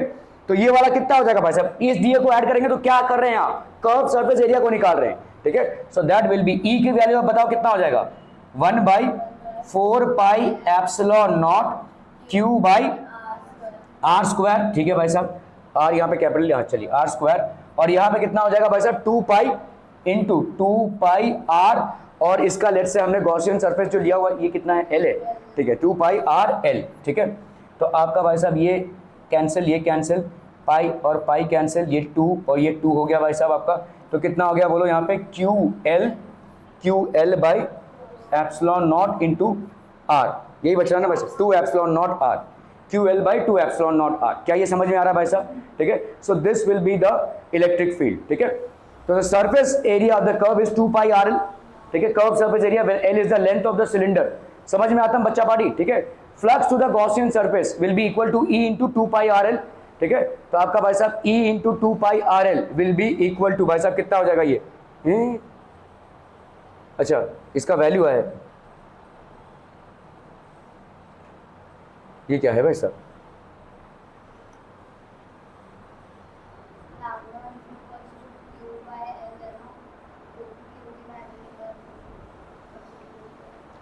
हाँ तो मतलब E, ओके चलिए भाई साहब, E इंटू यहाँ पे, अच्छा इलेक्ट्रिक फील्ड को निकालना है, ठीक है, 2 पाई आर एल, ठीक है, ये आपका भाई साहब क्या हो जाएगा, this will be equal to 1 by epsilon naught into, okay आपका भाई साहब देखो यहाँ पे क्या था, कोई चार्ज टोटल आपका कितना है, यहाँ पे Q बाई एप्सिलॉन नॉट था ना भाई साहब, गॉसियन सरफेस के हिसाब से, समझ में आ रहा है, इलेक्ट्रिक फील्ड और एरिया जो है उसका मल्टीप्लिकेशन आपको ये दे देगा, ठीक है, Q बाई एप्सिलॉन नॉट, ये गॉसियन सरफेस था आपका, गॉसियन सरफेस में अभी आप क्या देखो, ये तो आपका भाई साहब एक लंबा, देखो यहाँ पे अपन देखो आपने गॉसियन सरफेस जो किया था वो क्या था आपका, what was the Gaussian rule, the Gaussian rule was that आपका भाई साहब 1 by epsilon naught times the net charge enclosed by the surface, ठीक है, तो इस पूरे चार्ज में भाई साहब, इस पूरे में आपका कितना चार्ज इनक्लोज्ड है, इस पूरे में आपका देखो यहाँ पे लीनियर चार्ज डेंसिटी आपको लेट्स से लैम्डा है, that is let's say total charge upon L, ठीक है, क्लियर है, ओके, तो आपका Q का वैल्यू कितना हो गया, लैम्डा एल, अभी आपने गॉसियन सरफेस के हिसाब से the total the flux, Gaussian surface के हिसाब से फ्लक्स क्या होता है, the total flux is equal to how much, is equal to how much 1 by epsilon naught times the total charge, तो Q बाई एप्सिलॉन नॉट, ठीक है, अभी ये फ्लक्स कितना हो जाएगा, E इंटू ए, तो अपन ने यहाँ पे निकाला भाई साहब, यहाँ पे A क्या है आपका, इसके वजह से तो कुछ भी नहीं है, तो ये वाला A क्या हो जाएगा आपका, E into A is equal to Q by epsilon naught, Q by epsilon naught, ठीक है, Q को अपन क्या लिख सकते हैं, लैम्डा एल, तो lambda L by epsilon naught, E यहाँ पे कितना हो गया बोलो, 1 बाई 4 पाई एप्सिलॉन नॉट, या तो E को ऐसे ही रहने देते हैं, यहाँ पे कितना हो जाएगा बोलो, 2 पाई आर एल, ये L और L भाई साहब कैंसिल हो गया, तो E की वैल्यू कितनी हो गई बोलो, lambda by 2 pi R epsilon naught, ठीक है, lambda by 2 pi R epsilon naught, where lambda is basically, कहाँ हो रहे, कहाँ यासी हो रही थी, सो रहा था, हंस रहा है तू निर्लज इंसान, ओके, तो आपका भाई साहब यहाँ पे क्या हो जाएगा, E हो गया आपका 2 पाई एप्सिलॉन नॉट आर, ठीक है, vectorially any point is given by भाई साहब आपका क्या हो जाएगा, electric field will be equal to lambda by 2 pi epsilon not R, और ये हो गया आपका क्या n, मतलब n आपका जो नॉर्मल वेक्टर हो गया, ठीक है, are we clear on this one people, where n is the radial unit vector normal to the wire, ठीक है, E is directed outward if lambda is positive, देखो lambda is positive मतलब क्या, जो अंदर जो चार्ज है वो आपका सबका सब पॉजिटिव है, अगर इनवर्ड है मतलब लैम्डा इज नेगेटिव, ठीक है, तो E कैन बी नेगेटिव और पॉजिटिव, तो कैन बी नेगेटिव और positive, also note that only the charge, ठीक है, आप लोग उधर जाइए भाई साहब,